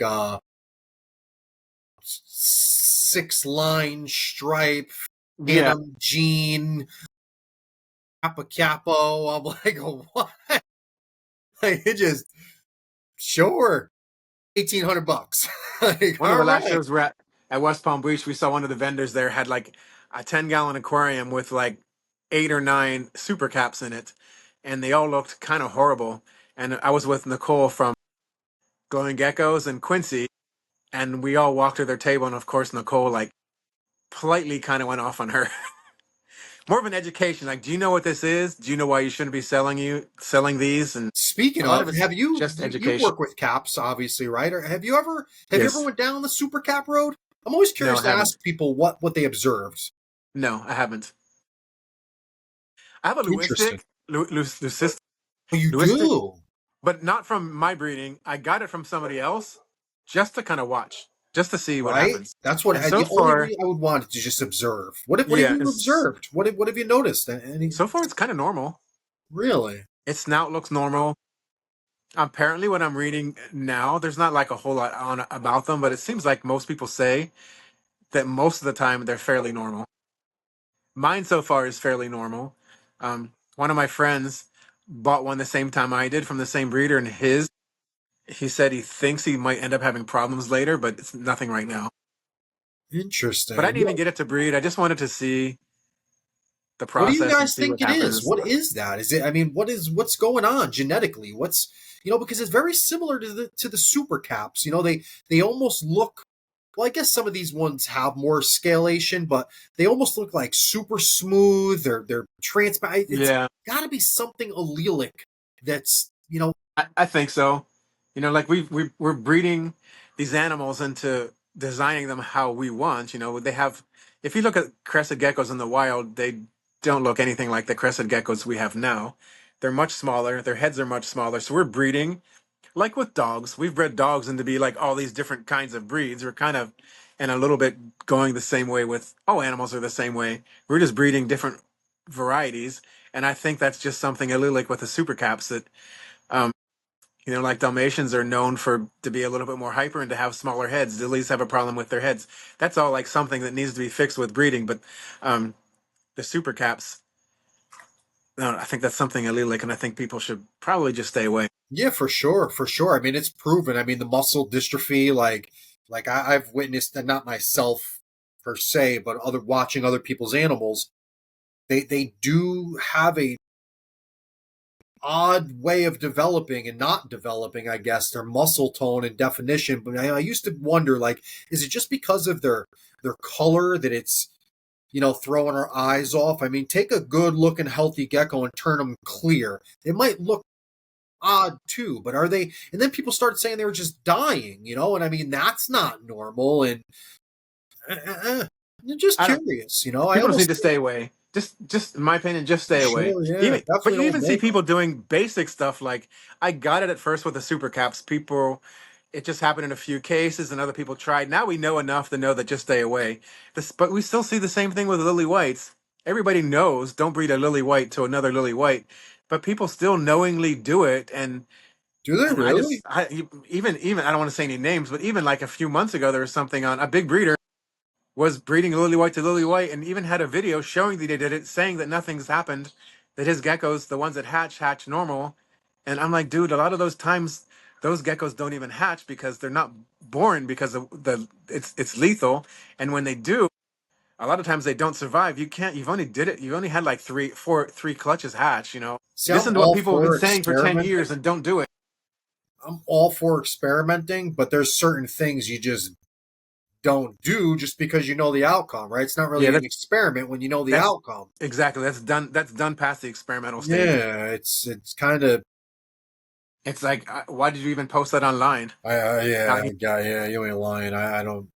Uh, so with this leucistic, is that what they're calling them? Leucistic? Is that what it is? The white, the clear thing?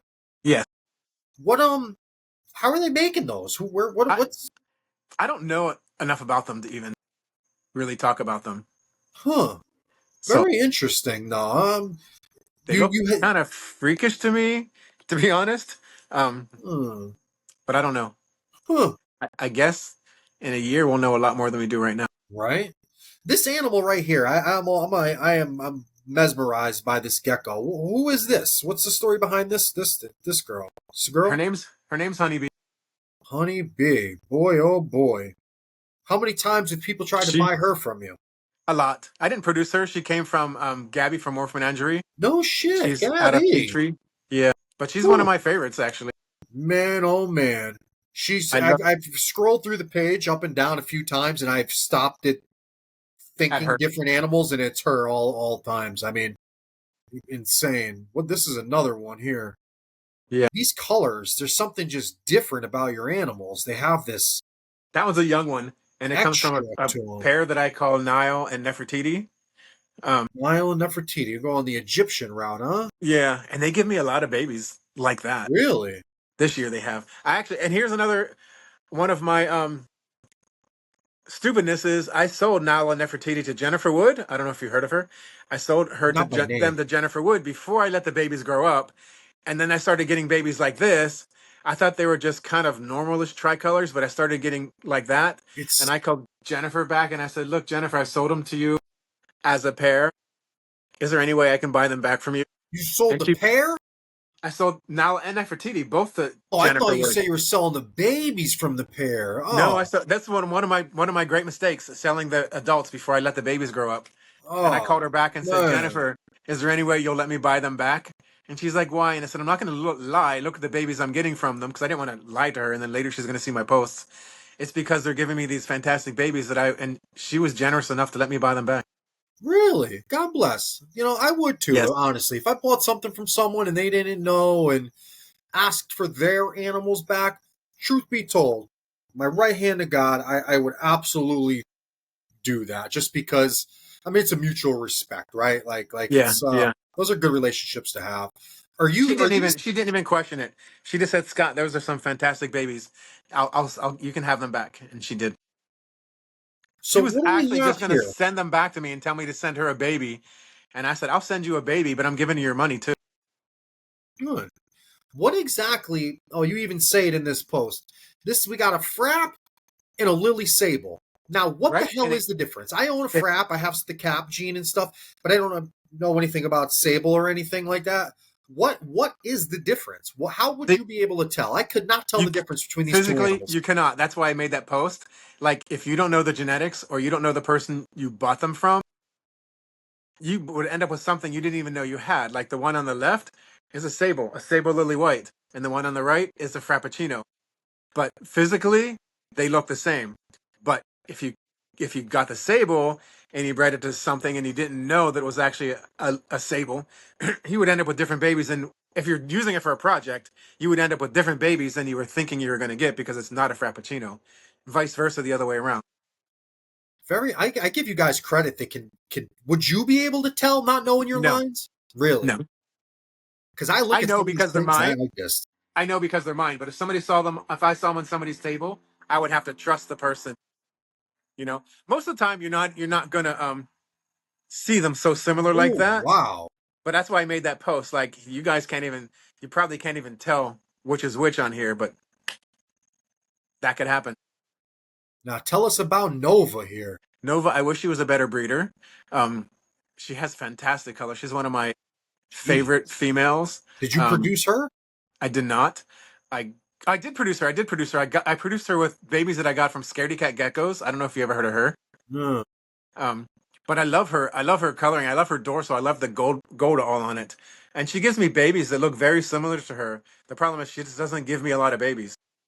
She's one of all my females are most of my females are really good at breeding. She's just I paired her 3 months ago. She gave me her first eggs like 5 or 6 days ago. But that's kind of normal for her. She like waits for like 3 or 4 months after I pair her before she gives me an egg. And then she'll give me like a clutch with like the first clutch she gave me had 2 eggs. But like last year she gave me like two clutches with 1 egg and two clutches with 2 eggs, and then she was done. So she's not like prolific. How Um, old is she? she's like 8, Oh really?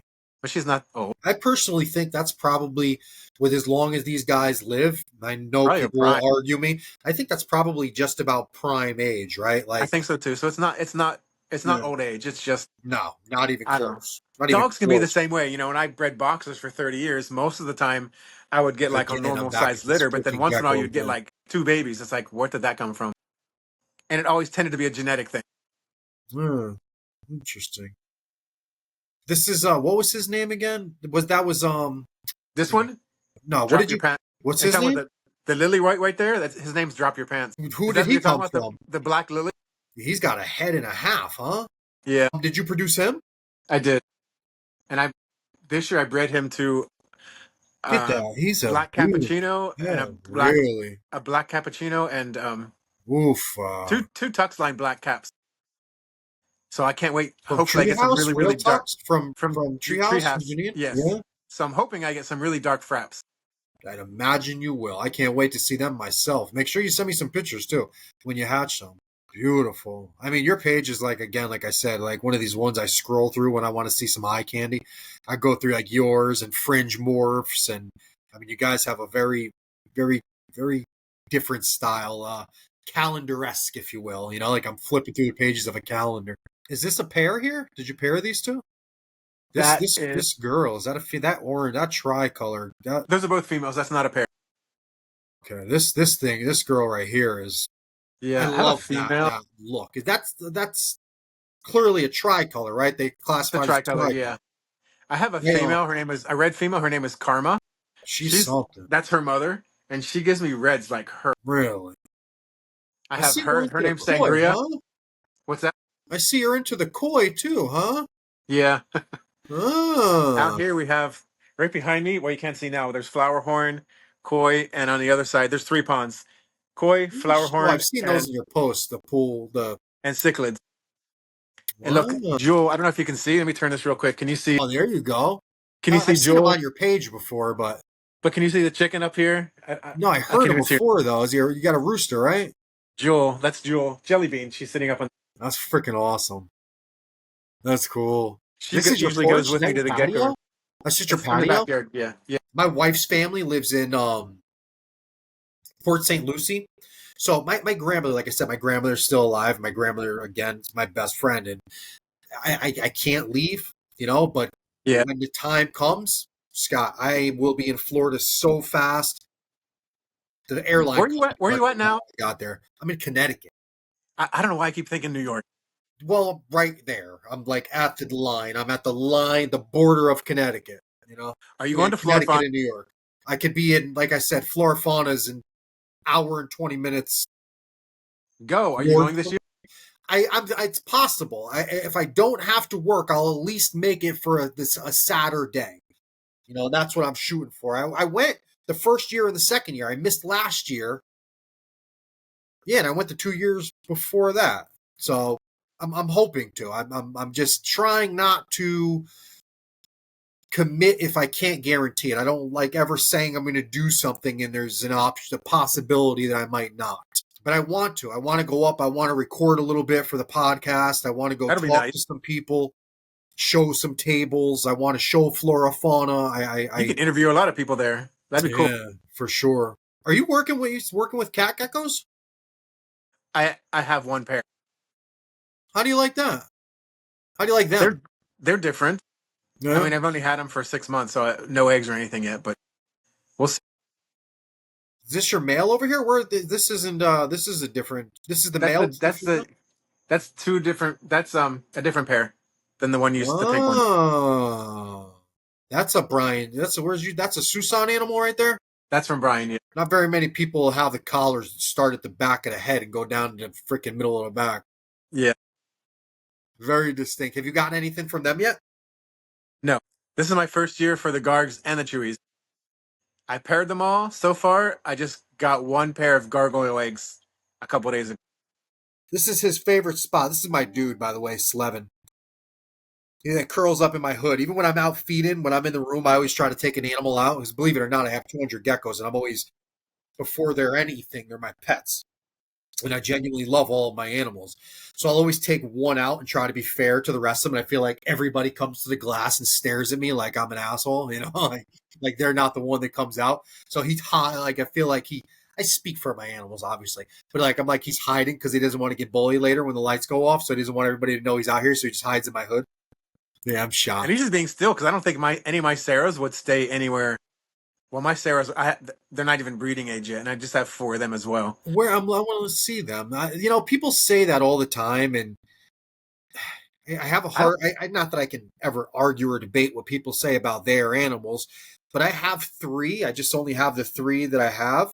They're all like they don't give a shit. They're just cool. I have even you know what a Halmahera gecko is? Yeah, yeah, People say they're like super flighty. Don't get them. You can't handle them. You impossible to hold. They'll throw their skin at you. They'll drop their tails. They'll run away. You'll never catch them. I got one before people were telling me this, right? Like I didn't know any of this until after I had gotten one in a trade. I traded someone a crested gecko for this gecko that they had acquired, this Halmahera gecko, and I think they have really cool feet and cool tails. So value meant nothing to me. I gave the kid what he wanted for him, let him pick the crested gecko he wanted, and I took the Halmahera. She's like sometimes I wonder if she's alive. Like she just sits there. She never tries to run. She eats out of my hand. She'll coolest geckos in the world, man. I mean, like personality wise, I don't know. I don't know. I guess any animal can be flighty, right? Crested yeah, yeah. geckos can be super flighty. Anything can be flighty. I is this the same male? Yeah, right. That's the same one. I love them when they're fired down. Me too. I think fired up is cool, but in my opinion, like an animal's true beauty is when they're like dead gorgeous, fired down. Yeah. This one again, this guy. Jesus. That's You know, I something. lost. Is I that a lost him chain? What is that? a lot. Oh, I didn't tell you my whole story with him. I took him and his brother to Florifana mainly because I was so excited. Him and his brother looked exactly alike, and I Sweet. wasn't sure which one to keep or both. And I took him to Florifana last year because I vented, but my intention was not to sell either one. I just wanted to see what people thought and which one Gabby or some of the other breeders thought about them and which one they thought was nicer. Um, so I took them and I was vending next to Tara Lee, and I showed some people them, and then I had them on my table just for people to look at. And when I went there, I thought I'm really probably not going to sell much here because I'm not that well known. I'm not like a big breeder compared to like AJ and Gabby and Brian Hu and um, White Tank and Tara Lee. I'm surrounded by all these gecko today. I'm surrounded by all these people, Altitude Exotics, and I thought, okay, if I just sell $2,000, I'll be happy, and it'll make the show. I just came here really to like expose myself, just to meet all these people. Really, I didn't really want to sell, but I wanted to make enough to pay for my plane tickets and vending and all that. Sure. Tara Lee made me feel so good because she bought his brother. She just like walked over and said, "I heard you say you're not selling those, but I'll give you 2,000 for that one right there." And I was like, "For real?" And she's, "I haven't bought a gecko off of anybody for 8 years. This will be my first one." And I was like, "Okay." Put him in that in the gold standard gecko club competition, and I'll pay the fee. I guarantee this gecko wins. I'm dead serious. I guarantee you he wins. I thought about it, but I'm breeding him this year. I still might think about it. Um, Ironically, he has the same name as the one that won last year, and I keep laughing about that if I took him. Shockwave, right? Where is he? Right? Yeah. And that was by a weird coincidence, but because he was born actually before and named before this, I knew the other Shockwave that won last year. There's no But way he doesn't win something. There's no way in hell he doesn't win something. he was like 50. Most of my animals, I hardly have any problems when I breed them with them losing weight or anything. But he's one that did. He was like 52 grams, and now he's like 42 grams. Going to So freaking damn near my 35. in my eye, I'm thinking, okay, if breeding stressed you out that much, I don't know.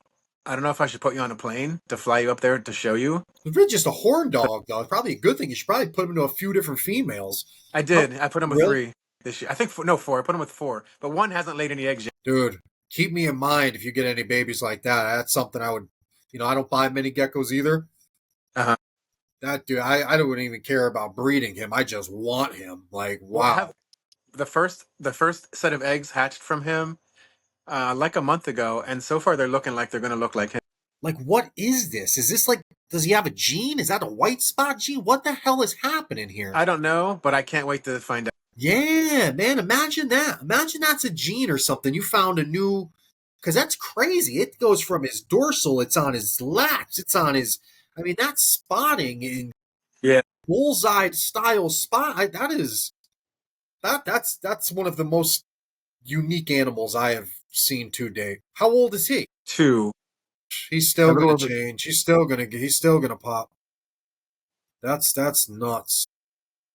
You're all of them. I can literally like you make art. Now, not for nothing. I know you explained that Art Deco, and I obviously am a carpenter. I know what it is and whatnot. But when you say the name, I automatically it's like synonymous with art. Like you're making art. Your Yeah, geckos look like paintings. They look like they were, and I'm dead serious. And there's a couple people that do, like fringe morphs. Like you guys yeah, make yeah. these animals that look like they're digitally created, like they're just in your face. What's this? This is gorgeous too. That's another thing I'm into. Yellows. I really love yellow. I love that kind of yellow with that with paper white. Yeah, I don't. Is there a special name? I mean, you think I would know, but what is this? What kind of yellow are they called? It's not like quite like a tangerine. It's like what do you a hypo It almost yellow? looks Like like, what do you I say it's like a citrus yellow. citrus? Because it's not that dirty. There's like a few different types of yellows, and this type, Yeah, I don't like especially with the I don't. white. But I've noticed when they're this I like that. color yellow, the white is always super white. Yeah, So that's why if it's like a hypo or something, there's something making that. Do you I produce think animals that look that's like this often? yes. I produced that one. All right, we're gonna talk because I don't have anything like this in my collection, and I That have one's named tangerine stuff, and this is almost like a tangerine without the dark base. Like this is nah. that one's named Cinnabon. I'm waiting for eggs to hatch from him. He's a beast too. He's a tank. Yeah, Healthy animal. Look at the head. I love how you make your animals. They have again. They have a look, a very very stout, healthy. We have again, like I said before, a very similar taste. A very is this a pair? that is. I was gonna tell you Hoppy, to show me the other one. No, Hoppy and those are seriously dope. Who's this no, one with they're this not a pair. crazy? Seriously dope. I got from Cryptals before they kind of Really? disappeared because That's just because they fell off its the name face was of like the for earth. 2 years Cryptals before I actually gave it a name. Seriously He's dope. he's yeah, Opie I produced. that's a I stunner too. She's really funky color. Very cool. All right, so What's damn? It's almost 2 hours. See, talking to people like you gets dangerous. What's the plan? What is your plan for Miami Art Geckos? What do you want to accomplish? And what would you say some of your 5 year goals are? What do you have planned for Miami Art Gecko in the next 5 years? It's hard to even like figure out 5 years because the thing with crested geckos are becoming more and more like leopard geckos.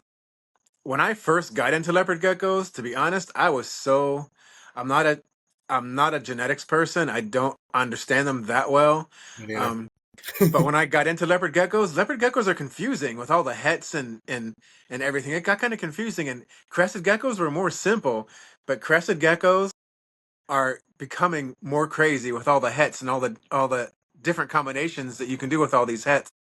It's exciting and crazy at the same time. And for me, it's better because I kind of got into it when the time when all these hets started popping up. Whereas when I got into leopard geckos, they already existed, and I felt like what the hell's going on? I don't even or at least now with the I understand it more with the cresteds because I'm getting into them now. So it's hard to say what's going to be in 5 years because I'm pretty sure there's going to be a lot of different kind of morphs and a lot of different kinds of combinations. But I think the future is kind of going that way of the hets. It's not just xanthics. It's not just tricolors. Not just phantoms. It's the combination of all these things. You can combine a sable with a phantom, and and all these things stacked up. It's all the stacking. So, but what are some of your goals for your business? Like, where do you want to grow? Do you want more animals? Do you No, want to vend more shows? I like vending. It's hard. It's hard in Miami vending because I'm kind of at the southern tip for the shows. I'm like 25 miles south of Miami. So Ah, the closest show I have is once a year they have a show in Pembroke Pines, which is like 45 minutes. That's close, but it's a very small show. Um, West Palm Beach is an hour and a half, and that's the next biggest closest show. But then after that, it's like Orlando, and that's like almost 5 hours. that's a So true. it's hard. They're hard to and they feel like Tampa. Their shows over in Tampa also. That's like 5 hours, How far uh, would it be to Daytona for you? like five and a half, 6. Oh, so it is. It's have you ever No, vended the Daytona show? yeah, I vended Daytona last year. Weirdly, I did horrible, um, Really? but I had a lot of fun. Daytona was bad for a lot of people. It seemed like last year. The weird thing is, Gabby had called me and asked me if she can put some animals on my table. Of course, I'm going to say yes because she did that for me. So I had two tables. I vended with Mark, and I I think I sold two geckos for $100 each. They were 125, but somebody bid me down to 100 on the last day for each one. And Miguel's like, "Why?" Miguel sold like I want to say like $600 or $700 in shirts. He did way better than me selling geckos. And I had like 20 geckos from Gabby on my table, and they sold so fast, like right away, because a lot of she had already told a lot of people that she was going to have Ah, animals and they were on my okay. table, so they sold really quickly. But it also pushed me more in the direction of fixing my game. Like I saw her animals and the caliber of them, which was I was always striving for like that kind of stuff, Yeah. but it pushed me more into thinking harder about who I breed what animals to. That always gets kind of difficult for me because when you sit there and you try to figure out like which female to breed, which male to, and how to go, it can get kind of confusing. So Who for are me, you talking to about the pictures? I was just listening to you on a that was David, I podcast. think. Was it? That was David. That helps me a lot because my mind can get Yeah, frazzled. So I'd take a picture so I can visually I see think it that's instead of sitting on my brilliant. couch thinking of, okay, Nova. And I know what Nova looks like, but then I'm trying to think of all the males. But it's better if I have a I picture. think that's I a can pull up brilliant Nova piece of advice. and I go through every single female with a picture, every single male I have, and look at it. And then each male that I think I could breed with her, I write it down on Nova. So when at the end of the day, I'll have maybe like 4 or 5 males written by Nova's name, and then eventually I just start crossing them off, and it helps me. It's one of I'm the I'm more of a greatest visual things. person, I'm gonna do it. I'm gonna do it myself because of you but saying it. I can get kind of crazy. It used to be that I would just sit in the gecko room and stare at a Look female, around. then walk around and look at the males, and I would say, What I "Okay, it's do. going to be your day." And I mean, it was a little bit more thought than that, No, but it was harder because after I would pair them, then later I'd think, "Oh, I forgot about this other male. Why didn't I think about him?" It's or this other male had genetics that maybe doesn't look like I want to breed, but the genetics behind it would match with. Yes. But now it's all right Yes. in front of me, and I look at it and I say, okay, it's easy. I'm I think more visual like that. it's a brilliant idea. It's again something that I've taken from you that I'm going to use because again my mind changes so much daily that it Yes, just I know I could be making better decisions, right? And I'm just panicking. I'm thinking I'm making a good call, and nah, it and is it what it works because is. last year was one of the first years that I'm mostly happy with all my pairings and most of the babies that I'm getting, and it was because I organized myself. Good, good. If we're not always progressing, then what are we doing, right? Like we have to continue to evolve and continue to learn, whether it's our collections, whether it's the hobby, whether it's ourselves. We need to always be learning, right, and making adjustments. Yeah, It's and I real always tell quick. people all the time on Palm Street, you have to. It's not always about buying the cheapest stuff, but it's about not just breeding ethically, but breeding the best you can because there's a lot of breeders out there. There's a lot of us. And there's a lot of us that are doing like a lot of wholesale. I don't think we need like a lot more people doing a lot more wholesale crested geckos. The market's already kind of flooded. Good breeders are good, but try to breed the best you can, stuff that makes you Oh yeah, happy. Don't buy a $20 gecko quality over quantity and for expect you're going to make sure, a lot of money in a couple years from it. for sure.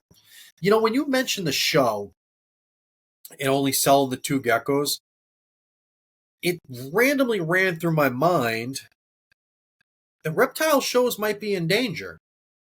Reptile shows, with the technology that we have today and all of these online platforms and traveling and packing up and all that comes with someone like yourself that would have to pack up, say, 100 animals.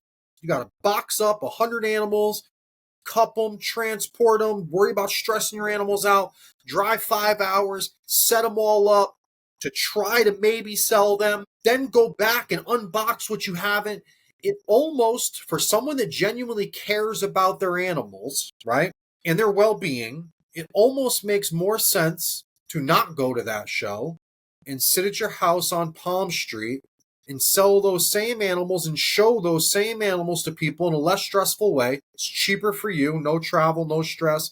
Yes, you still got to cup some animals up, but there's probably not nearly as much prep involved as there is traveling 5.5 hours.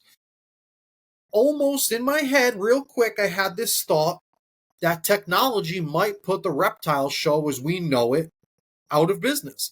How many I people are going to continue to go to shows that you just went through to go through all that to make $200 when you could sit on your couch, hit a button, and make 200 in one sale doing nothing? exactly. I 100% agree with you. And that's one of the downsides, I think, of Palm Street. Um, Not just Palm Street, but I'm sure there's going to be other people coming up with platforms just like that. Um, that's one of the downsides. It's it makes it easier for me to sell animals, but the downside is I kind of like the interaction. I like For vending. I sure. like it's not like I can 100% vet for somebody when they come up to me and I can educate them and I know they're going to give it a good Sure. home. I don't know that, but I feel safer knowing that I'm selling something to you and I'm talking to you and you're Sure. listening to me as I'm selling it. Where on Palm Street, people have these names that are flipping by really quickly and they're buying an animal.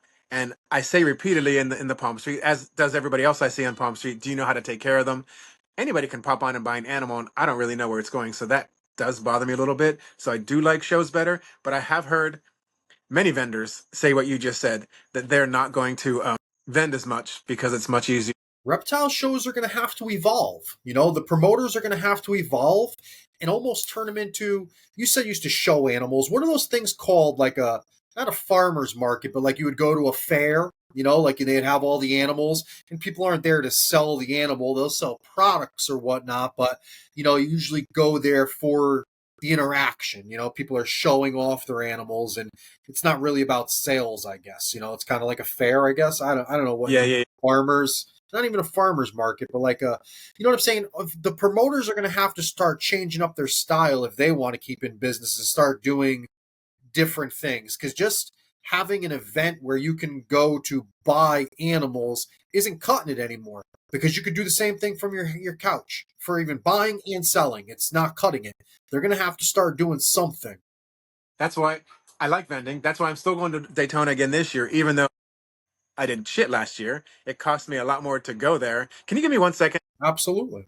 My neighbor keeps texting me, and I'll tell Miguel to tell her. She Absolutely. knows I'm here, but I think she's thinking like that I'm lying. So her texts don't stop popping up. You ready to go back in the cage, Coopins? Yeah, That's my dude Slevin. He's the man. and All those maybe like make a video flighty and stuff. Sarahs out there. She wants me to come over about Flighty my something. ass. Hold your animals. Handle your animals. I want to have a meeting tonight, but I'm still doing this, and I think she thinks I'm lying. I'm saying hello. I got Are you still doing topehaze.com. this? Are you still doing that? Thank you. Helmaharas.com. Everything I got is .com. To be quite honest with you. Crested geckos are probably the craziest geckos I keep. Okay, sorry. Her texts keep popping up. Everything good? She all right? No, she's fine. It's just I'm president of the homeowners association, and I hate associations. Oh, that's cool. No, I You hate hate them. associations? That's why I am because um, I know this isn't part of the geckos, but 10 years ago, 15 years ago, when I bought my house, I asked permission to put a fence on the side of the house, and they gave me permission and had the letter and everything. And then, like 12 years ago, I got a letter saying I had to remove it because it was illegal. So I went to the meeting saying, look, and at the meeting, there was like a lot of people that were really angry, and I really didn't give a shit. I just wanted my fence to stay there. And she was telling me it was illegal, and I'm like, but you signed the paper that said that I can have it. And I spent like $3,000 doing the permits and all this stuff, putting my fence up. She was a pain in the ass. And then the guy that owned the one of the guys that ran the management company came out after and told me and my neighbor, the one that keeps texting me, that we need to get her off the board because she owned the management company, she owned the tow truck company, and if anybody parked had one tire in the grass, they could tow them. And of course, she was making money. She owned the landscaping company that cut the grass. So there was like this big conglomeration. And I was Yeah, like, it damn. seems a little conglomerate. He told us we had to walk around and get like three-fourths of the signatures of all the people that lived here, and there's only 198 people. So we said, "Oh, what the hell? Let's just do it." So we did it, and we went to the annual meeting, and there was hundreds of people there, and I had enough signatures to get her off the board, and I never thought past that. I never thought past that. I just wanted her gone because I wanted my fence, and Do you take the that was like throne the when you kick her off first? no. And then when she was gone, they said, "Okay, we need to have a new president. Who's going to be the new president?" And they all looked at me, and I was like, eventually I said, okay, I'll do it for 6 months until we find like a proper president. I don't want to do that. And I've been for 15 years, Well, but hey, I'm sure you make it's a great easy. president if you've been there It's, 15 years. What it's exactly do you have easy. to do? What are like some of your All I did responsibilities? was fire the management company, fire the tow truck company, fire the landscaping company, hired like a landscaping company. And I don't tow anybody unless their car's parked for like several months on the grass, but like totally on the grass. I don't really care. Just make your house look nice in the front and we can all be friends. Man, people spend a lot of money on their homes. Do they really need somebody in some HOA screaming at them, telling them? No, I've seen videos like from people in Florida, like with people that are part of those communities telling people they can't wash cars in their crazy, driveway during a stupid, safe right? hour. Do something like It's stupid. where I live, and I'm not trying to say we're different or better or worse or anything than anybody else. We're all humans, right? We all have the same rights. We're all humans. We all deserve the same respect. But imagine somebody telling me I can't wash my car in my driveway. It's Like not stupid. it's like not even funny because it would never get to the point where I'd have the chance to laugh at it because it's just something that's out of this world. Like you gonna tell me I can't wash my car in my driveway?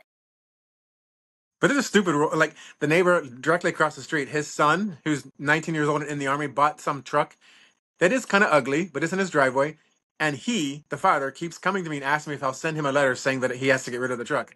I, he's your son. I don't give a shit what kind of car you have in your driveway. And dumb things like people knocking on my doors that their neighbors are having parties.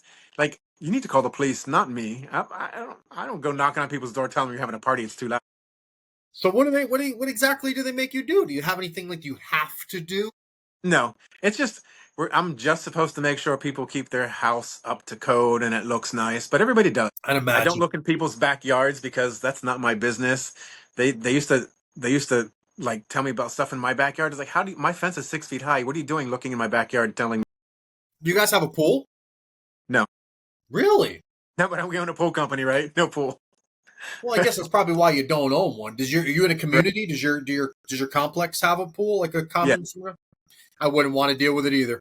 yeah. If you have one, like it's my grandmother growing up as a kid, we had one, and that was like the one chore that I used to hate on a Saturday was having to skim this damn pool, clean this damn pool, and sit there and shock the pool, put all the chemicals. It's fun for you. Let's just say this: we did more work on the pool than we spent in the pool. I have, in 15 years that I've owned the pool company, I think only a handful of time have I ever seen anybody in their pool when I get there. Nobody uses their pool. I It's guess one of if they those. move here from like Pennsylvania and they move to Florida, they're probably going to use it for a couple weeks, but it just wears off. I'd rather And it be just, at the beach. I'd rather be in the water, salt water, to be honest with you. I think it just becomes a big chore Exactly. and an Exactly expense. what it is. All right, so we're coming up on 2 hours here. It's probably close, the end of this episode. I would love to have you back and talk about anything. You're a great guest, great Now that I'm more conversation. comfortable, I have no problem. That's what I I'm was so saying. nervous. You do great. You need to have more confidence in yourself. You're a great human, dude. You have a lot to offer. Honestly, you're doing great things with these animals. I mean, you are literally producing some of the most beautiful. I see thousands, Scott, thousands of geckos. People send me pictures. I'm looking at them. I see thousands of animals. Your animals, without a doubt, stick out like boom. I mean, and that I that had that some good should be I had some something. good mentors in the beginning, you know? Yeah, I I'd had some good imagine mentors. so. I'd imagine so. You're again. You're doing incredible things. And I think that whoever you're listening to or whoever you're not listening to and whatever you're doing is something you need to continue to do, because you're onto something. You're producing some incredible animals. Again, I think your whole energy and everything you're doing for the hobby is something that I wish everybody would copy. I wish everybody was as nice, humble, polite. Everything that you do, I genuinely wish more people would do. And I'm excited to see some of the stuff you're producing, man. I really can't wait to see, what you got coming this year.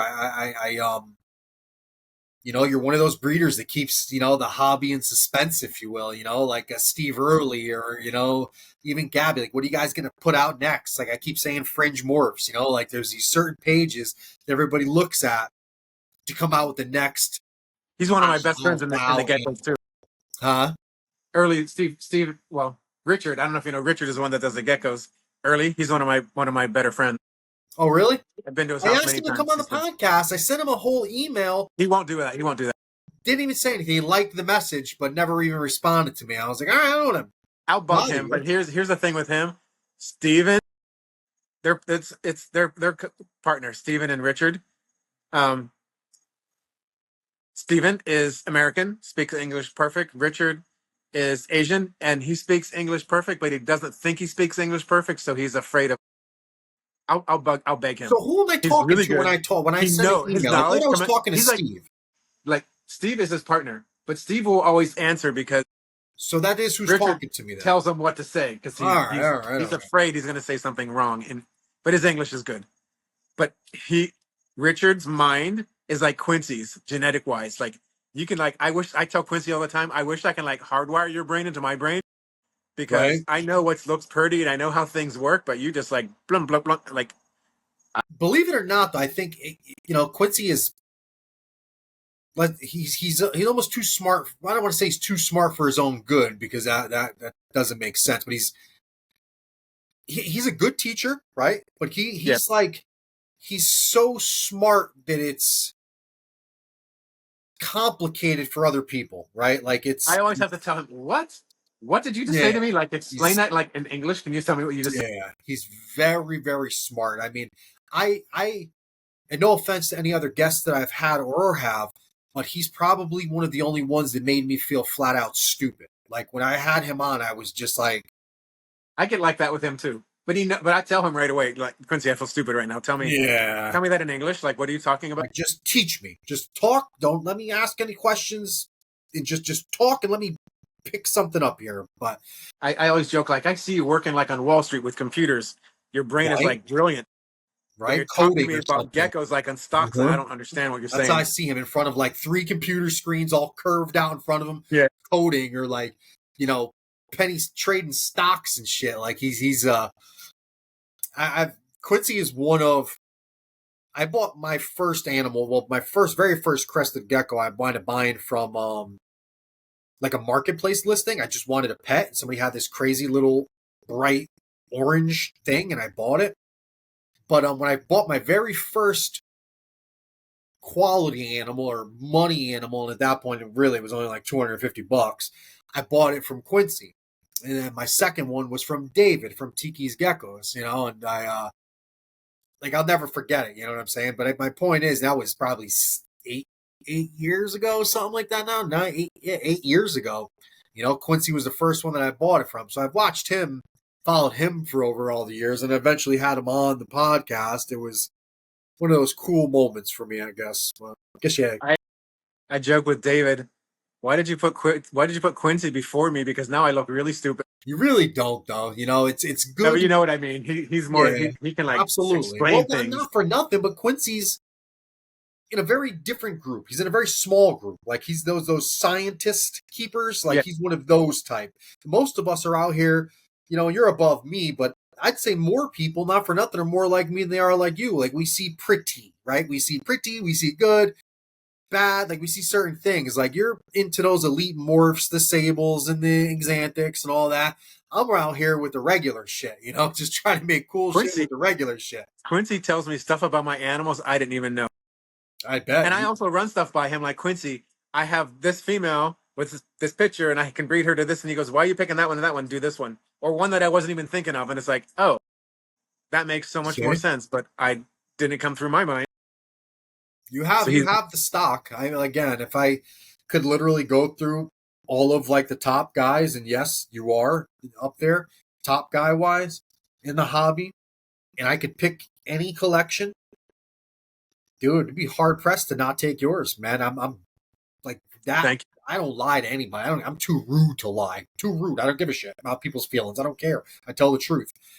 I would. Right now, I can't even think of a collection that I say that I would possibly take over yours. You have the most diverse gene pool, the biggest collection of structurally sound animals, right? Like you don't have animals with poor structure. Every one of them is you can't say is not perfect. Like I mean, you could have animals with bigger floppy heads, but personally, I don't like that flop. So you. to me, when people say you could have a bigger head, like I mean, there is a too big to me, right? Like I don't necessarily like that flop stuff. I like that nice diamond pointy full. I like a look, and I you always laugh that when they start getting too floppy, yeah, it looks like they're stoned. right. They just look like a stoned Like gecko sitting. permanently sad, like a yeah, I just, and I get it. People like them, like no doubt. I'm not trying to tell anybody what to like, and I'm definitely not knocking anybody's animals. If you like it, that's all that matters. Literally all that matters. But again, back to what I was saying. If we all like the same stuff, it would be really boring. Yeah, for sure. Glad you said that. For sure. For sure. That's what makes this hobby so great and so much different than other reptile sects is because of that. We have the ability to cater an animal to our individual preferences, right? Like you can't do that with everything. We could tweak an individual species to 100 different people's individual preferences. Now that's amazing and quite rare, to be completely honest, when it's talking about animals in general. I mean, yes, Yeah, you could pick dogs, right? But it'd be hard to get one breed to look 100 different ways without there being something genetically wrong, right? exactly, But exactly. canine wise, yeah, we can all buy a different I'm breed. always getting questions from Palm Street people now that have watched me for a while, sending me pictures like, "Do you think I should buy this?" I don't know. Would you? And then would you buy it? It doesn't matter what I would buy because Hmm, no. But that doesn't mean. But if you like citrus yellow stuff, then buy it. It's not my thing. But that doesn't mean you have to buy. If you and then what about the pricing? Do you think that's worth it? It's 800. The price is what you want to pay. for So sure. if $800 is too much, then don't buy it. Capitalism, But boy, if for that animal sure. is worth $800 to you, it's not to me. Of course, I might show you this one that's worth 800 to me. It might not be for you. For So the sure. market is what it is. It's willing. It's what you want to pay, and it's what you want to Absolutely. buy. And everybody's different. Absolutely. Absolutely. Absolutely. That's again, if I could give any advice to the masses, I've said it probably 5 times already, but do what you like. Don't worry about what anyone else likes. If you like it, if you see an animal and you're like, wow, who gives a crap what anyone else thinks, right? Like people get so caught up, and I mean, I guess it's just human nature, but we want gratification. I guess we want people to okay what we Yeah. like. This Yes, is exactly. America. If anything, I'm always telling on we Palm get Street the too, because I'll get a lot of people that says, "No, I want to buy from you because you have 35,000 followers." You can buy followers. Just because somebody has 35,000 doesn't mean you're a better breeder than somebody that has 500. For example, Emily Burke. Do you know Emily Burke? lover In animals. my opinion, she probably has one of the she has what I like. She has some of the better crescent geckos, in my opinion. Sure. But she has really no social media presence at all. Um, I met her so up at Flora Fauna. me Yeah, too. I love her. Um, so my point is, just because somebody has a lot of followers doesn't mean they have the best geckos. Some of the people that have the best geckos could be somebody that has 200 followers. You just need to look around, search, see what you like, and buy what you want. facts. If you find, even like yourself, right? Like I bet, you could talk to some people and show some of the incredible animals that you have to people. They're probably from breeders that nobody hears of, right? Like I talked, with David, I talked to a lot of people, and it would blow your mind. Maybe not yours because you're one of them, but these people aren't buying animals from these other some yes, some of these other fancy big name breeders. They're buying it from people you never even heard of. They're buying it for these people that have a collection of 30 animals that have been And honing in on a look for they 10 can have really, years. really, really good stuff. Absolutely. Absolutely. I think it's one of the biggest misnomers in the whole thing is that only good animals come from big names. Name means nothing. A Now, social media and a presence and all that. Like I commend the people that do. I'm glad for you. But your social media presence is not a reflection of your quality of animal. Like it's not in I my tell eyes. people all the But time, you can buy followers. I could buy followers, and a lot of my followers came from a viral video that had nothing to do with crested geckos. So really, it's just it was like a toy crested gecko, but I got like a couple thousand followers just from a toy, which annoyed me because what'd you do with it? I don't even know if I saw the video. How would it? it I'll was look. a couple of years ago. It was just these little toys that I got from Etsy of a crested gecko, and I made a video of it, and suddenly I got like thousands of followers. Same thing happened with Brian Who. But Yes, I saw his. I mean, I like to think that I have good Fake one animals, in the terrarium. and I like that I have a lot of followers. But you could buy them, or you could just get lucky. It might not always be because you have doesn't mean you have the best stuff. Have you found that having more followers does good for your business? Have you made more sales? I mean, it's obviously more exposure, but have you been able to directly link your followers to your sales? No, not really. It's like the algorithm on Instagram is weird. It's like I sometimes I can have like posts for like 3 or 4 weeks in a row have like 400 or 500 likes, and suddenly like for like a few weeks have posts that have 50 likes. So I don't know how that algorithm works. I'm not a technical computer person. Um, You try being me. but It's not even anything I care my about. sales always kind of me neither. My sales always kind of stay the same. Do you make sales on Instagram? No, but I guess it's the exposure that makes people look at Palm Street or Morph Market or something. Sure, for sure. Do you have a website too? Do you have a website? Yeah, kind of just working at it. It's MiamiArtGeckos.net. .net. Are you building it? Are you developing it yourself? I'm not a computer person. Miguel's doing it, That's awesome. so Is, it's it's is he it's good at it? new. Is that what he does? Is he good? Is he like a He's tech? good. He's good at designing stuff. Yeah, He's like a computer. He's like a kid with a computer. You know, like you can have something wrong with your iPhone and hand it to a 10-year-old and they'll fix it because it's like hardwired in it. He's like that. I same. mean, he's 57, but he doesn't like seem like it because computer stuff he'll figure it out in a second. That's awesome. I wanted to make one for the podcast because we do 3 different podcasts under the Gecko Exchange Network. We have 3 different shows that we run, and I've always wanted to build a web page just for upcoming shows and feature our guests and post all of our guests' information like your website, maybe like a headshot picture and all your information and stuff. And it's something I want to do, but it's intimidating. Like I haven't done it because I'm like I have a hard time sending pictures via text message. Like it's just not. I'd rather be in the woods stomping through a mud puddle with my dog and playing with a pocket Oh knife. my Like God, I don't you sound just like me that way. see. Like I can't. Like we're in Pennsylvania, we went hiking all over the place, but sitting down to a computer trying to. I'm always telling Quincy, how do I? He's like, no, send the picture another way. What other way? Like sometimes if you send a picture on Instagram, it disappears when you look at it once. Yep. He's like, send it the other way. So, oh, Quincy, can you just come here and take your own picture? Yep.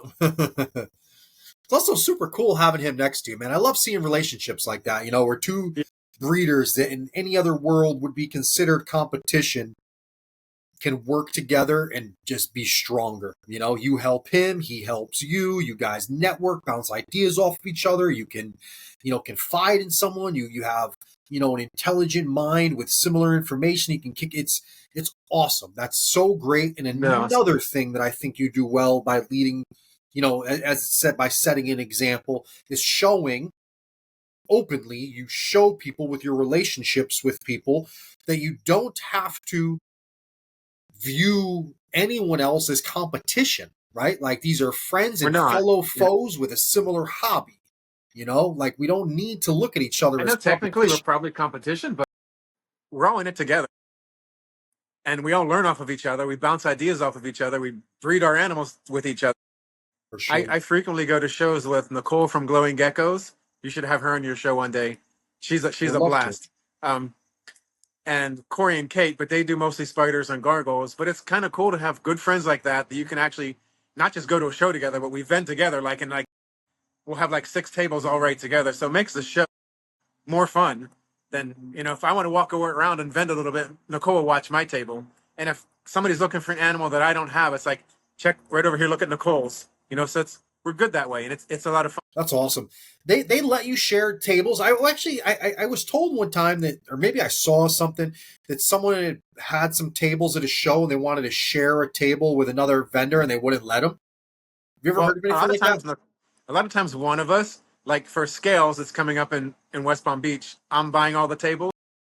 A lot of times, Nicole will buy all the tables, and then we just share tables with her. Um, at Daytona, I bought all the. Daytona was confusing because Wayne. I love Wayne. I don't know how he does it at his age, but I paid for all the tables, but they had to send in their own paperwork for their table, just so that we could all be together. Because we could do it and just be like there together, but it's more fun when you're all like right literally together. Yeah, for Because sure. if I want to walk away for 10 minutes, it's hard. I can't leave. But Nicole, I'm going to leave. I'm going to go to the bathroom, watch my table. For Or, sure. it's just more fun that way. For sure. Have you ever? And I know I'm sorry I'm keeping you so long, Scott. This is really a great conversation. I'm like literally so happy we did this. It's this Have or you a ever homeowners had meeting, and anyone? this is much more fun. Have you ever had anyone take anything from you? Are you guys doing anything? The only reason I ask is because in the last month, I've probably seen like 5 or 6 different posts about animals that have went missing. Are you doing anything and taking precautions? Because I have some ideas, but taking any precautions to keep anyone from taking anything other than having anyone at the table? You guys thought about using like wireless camera systems? Miguel did. Awesome. Miguel did. And I've never had anything taken, but I have seen like posts like that. And Yeah. Miguel worries more about that than I do. Not that that's wrong. It's just my brain is more. I'm more of a. I'm more. How do I say this? Because neither one is wrong. I always trust people and think people are more honest than what they really are. General people in a show. I know people walk around and steal stuff all the time. I've seen the posts. I don't know that it's ever happened to me. I don't think it's ever happened to me. But Miguel was more of a watch that person, watch this person, watch this person. They're gonna, and he's more like watching for somebody stealing. I'm just more Good. standing there having fun. Good. It's But unfortunate. he has put up cameras in Yeah. the last show in Orlando. He put up a camera. That's awesome. That's awesome. I think that And actually, one day the camera worked, and the other day it didn't work. And I asked him, "Why is it? Then why don't you take it down?" He said, "Because people see the camera." yeah, I was just going to say, even as much as putting up a sign that says there's a camera filming or something. So I've been going to have you ever heard of the White Plains Reptile Show? Tara Yeah, does it a lot. I grew up at that show. I've been going there since the 80s, that Brian, reptile who show does in that all White the time. Plains Civic Center. That seems Um, they do that like once a month or something, right? yeah, a couple It's times a month. I think I've been doing it twice a month now. because I keep joking with Brian, who it's like every other weekend you're at the White Plains show. and Brian's Tara. always there. Boris is always there. A bunch of cool people are always down there. But for the first time in all my years, I just saw a post of something went missing from the White Plains show. Wow. And that shit broke my heart because my whole life I've been going there and it's always been a bunch of people from my area that have been honest, just good old, respectful people that, and now to see that, I'm like, the whole thing's going to shit. Like, the whole thing's going to hell. People are taking everything. Why vend? I saw, I don't know who it was, a post just like a few weeks ago, somebody vending a show, and they had like most of my geckos are on the table, but I do have like one of my display cases, that's like the tier, and I'm the one that leaves it open all the time, and Miguel's always locking it. But I saw somebody vending at a show that had their geckos on the table in those tiered things, but they also had a big plexiglass Oh, that really? went like 6 feet high, and I thought that looks so like I don't know because Very convenience store is she, right? Like a yeah, convenience because store, nobody some could a actually touch bank. the geckos or pick up the jellies, Kind and of kills it, right? yeah, I thought God, like how does that even work? Because I don't think I'd want to even buy. I understand, but It's I can't even standoffish. like They pick up keep the you animal away. and if I wanted to, what are you going to do? You're going to have to hand it over the thing. It just seemed like kind of weird. Yeah, Like, it's not a is that good what it's idea. coming to? Are we going to all have to do that one day? It's not a good idea. So what No, do you or all what type of displays you put the cups on the table, but do you how do you display your tables? What are you using for a setup? I have a couple ways I do it, and it's always kind of different. Okay. I have I actually have like three of those tiered things. I usually only take one, and I use that. And if I just have one table, I don't usually do big tables because Palm Street, and it seems like the shows are a lot more quiet. Um, so I'll put some in the more expensive ones in the tiered thing, some other ones on the table, and then I have something from oh my gosh, I feel ignorant now. I forget who it was, but they made me Gecko Harmony. They make the tall things. It has like a Okay. platform on the bottom and it's tall, and Yep. you can put like the cups, Uh-huh. and it's cool because it visually makes your table. I know when I used to vend and I had like everything just flat on the table, Yeah. it's not visually appealing, and I understand that people are drawn to like pretty things, not even just the geckos, but they're not It's the even going to really truth. stop by your table if it doesn't look It's the truth. appealing. So when I use that, and it just I get more people to stop at the table, It's the and it's truth. cool It's because you can put like 15 geckos on a stack that's only this high, and it's just different. And I your usually use your that for like my step leopard gecko. displays. Are you loading those before you go to the show? Do you put the No, animals in and then carry the whole thing in? No. I no, I was load wondering them how at the show. people did that. Now I do see some people where they keep them in there and then but I don't know, it just doesn't look. It just No. looks. I don't want to say cruel. It just doesn't look as nice as putting them in a deli cup. I know a deli cup isn't that big of an improvement, but I don't. Do you clean throughout the day? Like if an animal Yeah, shits in a thing, you clean and do all that. What do you put in your deli cups? Are you using like a saucer liner or do you use paper towel? no, I use paper towel because the saucer liners look visually they look nicer. I like how they look. But for me, Bring more stress for the animal though, nowhere to yeah, hide. when they poop or pee on the paper towel, it's like it's more absorbent Yeah, and disappears more. And plus, they're always like messing up the paper towel so the poop can get like on the paper towel, like can get covered up so they don't step in it as much. And it seems like the deli cup liners are much visually more appealing to, but when they poop or pee, it's like just gets stepped on and smeared all over the place. for sure. Hey, it's a different lifestyle, that vending thing. I mean, I don't think people understand how much work really goes into it, you know? I It's a lot mean, of work. It's a breeding lot of animals is like the easy part, right? Like all this yeah. other stuff to build these empires, like, this brand that you have built. Again, I give you a lot of credit, man. I mean, because it's not easy. If it's easy, I guess everybody would be doing it. And I don't, it's again, God bless, man. It's awesome what you do. Thank. All right, so now we're coming up on the end here again. We'll see if we can pull this off here. Um, Again, I appreciate you coming on. It's been a total honor and privilege and blast having you on here. Can't thank you enough. Is there any announcements that you would like to give? Do you have any shows you may be attending? Any? No, we're going to projects Florida. you're working on, you want to pitch, anything you want to promote? I just want to give you the chance if you have anything to promote. No, I think we pretty much talked about everything that I'm doing. We're going to Florifana in May, but we're not vending. We vended last year, and I wanted to vend this year. I actually was going to vend, but my dad's touch and go right now, and so we're gonna go. But he's at the point now, like we were there last week, and it's even hard for him to swallow. Anything can happen anytime, and I don't want to be stuck at Florifana with a bunch of Well, geckos and then have to go to my parents' house and worry about the gecko.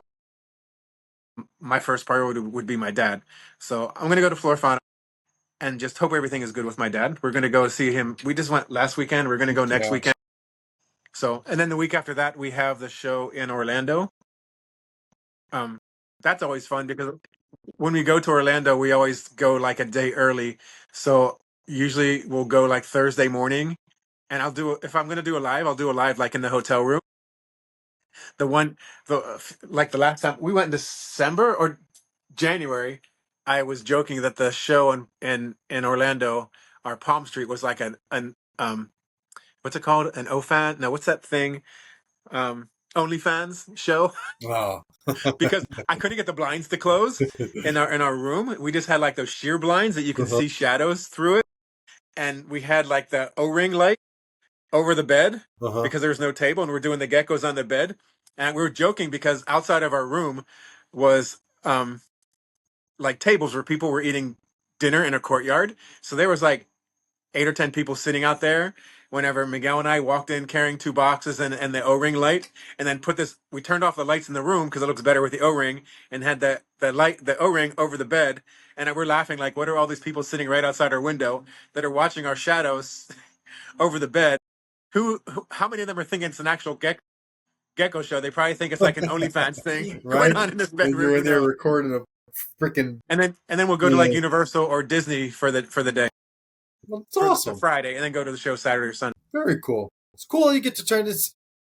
It's awesome. It's awesome for you guys to do, to have something to do together. That's awesome. It's awesome in life to have things to look forward to, right? Like it's a beautiful thing, man. It's That's like a very trade-off cool. because Miguel's not really into the shows too much, although lately, the last 6 months, he's really starting to like the shows, and it's more because we're doing it with Nicole from Glowing Geckos and with Kate and Corey from Rogue Exotics, and, and they're a lot of fun. So he ends up having a lot of fun Cool. just even sitting there. Cool. And it's Very like, okay, cool. we'll go to Orlando, we'll do a Gecko show, and we'll do a Universal. We'll both be happy. Awesome. I mean, I like Universal. Right? I haven't been there in years, but shit, oh And man, I this would love this to go year, again. in May, in 2 weeks when we go, they have the new part of Universal opened, Epic Universe. So we're gonna go. I keep seeing it on TV, showing the little bits and pieces of it. Well, you can ask me about it in a couple weeks. I definitely will. When are you doing your next Palm Street? Tomorrow. Are you really? I won't have this out by then. Shit. I'll make a post though, and make a post, and I'll make sure I share it too. I'll share Okay. it and I'll send it out in all of our pages, our Gecko Exchange pages. I'll send that out, and I'll be I there. do them most Thursdays, but I'm kind of getting low in animals right now, so I might skip a few. Plus, with my dad, who knows? But it's most Thursday. So you did say you're going to stop and see him while you're up at Florifauna, right? You're going to stop and see your father on that trip. Can't be Probably too not, far away, unless right? something You're going to happens. But hopefully, nothing happens. But I'm going to go the week before, and I'm going to go the week after. Okay. How far away is he from there? From New York to PA? Probably a couple Driving, hours, no? driving is probably like 6 hours Oh, because that far? No Florifana's shit. Where are you guys in Florifana's like PA? western place I between know Johnstown and Pennsylvania too well, but I've between been. Johnstown and Altoona. Altoona where Penn State is. Johnstown's where they had all the flood. It's in the middle of nowhere. My parents' town has one traffic light What's the in the middle. racetrack? I know where the track. Been to where the track is. Allentown. Allentown, That's where my sister lives. That's Poconos, like Poconos, 4 hours from my parents. So Poconos. Yeah, that's How like far are four you from hours from there? my parents. 4 hours? 4 hours from Oh no, from shit. Allentown. So people, Pennsylvania's big. Yeah, Well, I wish you the best. I honestly, I don't know what to say with your father's situation. I just hope everything goes the way you want it to, right? And yeah. There's really nothing you can say. I just appreciate it. It's uh, just sometimes life sucks. This is one of those sucky times for me. I just hate seeing bad things happen to good people, man. It really, I just wish I could Right? Don't you wish take your sometimes you could pain or fix something. I that? Like, wish I could do something for you, I just hope it goes well for you, Scott. I genuinely do, man. And yeah, again, I wish you nothing but the best in life in general and everything you do. I wish you nothing but the best, man. You're a great human. And again, it was a pleasure having you. For everyone out there that's watching, guy's got more followers than I can ever imagine. I can't imagine any of you don't know who he is. But God, if you don't know who he is, go follow, check him out. Palm Street, Morph Market, Instagram, all your social media platforms. Great human. I hope you got to see the man behind the scenes. I hope you guys feel a lot more comfortable. Should you have had any questions, maybe making a purchase, this is the man. This is the man that you're dealing with. Complete, genuine, honest, real, sincere person here. Support him, guys. Support him however you can. This is what this is all about. We got to lift each other up, man. And nothing better, no one better to help out and support than good people. He's one of them. I hope you guys enjoyed the podcast. Again, check him out. Follow Miami Art Geckos, guys. Check out his website, miamiartgeckos.net, right? .net. I always mess that up. Check him Every out. Let's live, see what Miguel's he's like got going .net, on. .net. Let's show him some love, guys. All right, Scott, I'm going to hit the end button here. Just hang around for a second. We'll shoot the shit behind the scenes for a minute. Again, can't thank you enough. I appreciate you so much for No, coming on here. thank you. I appreciate you for even having me on here, and love all you guys out there. And check I out the always tell people, other episode with David on Tiki's Geckos. Him and Quincy did a great video, all three of them. Scott's got a story to tell. He's got a story to tell.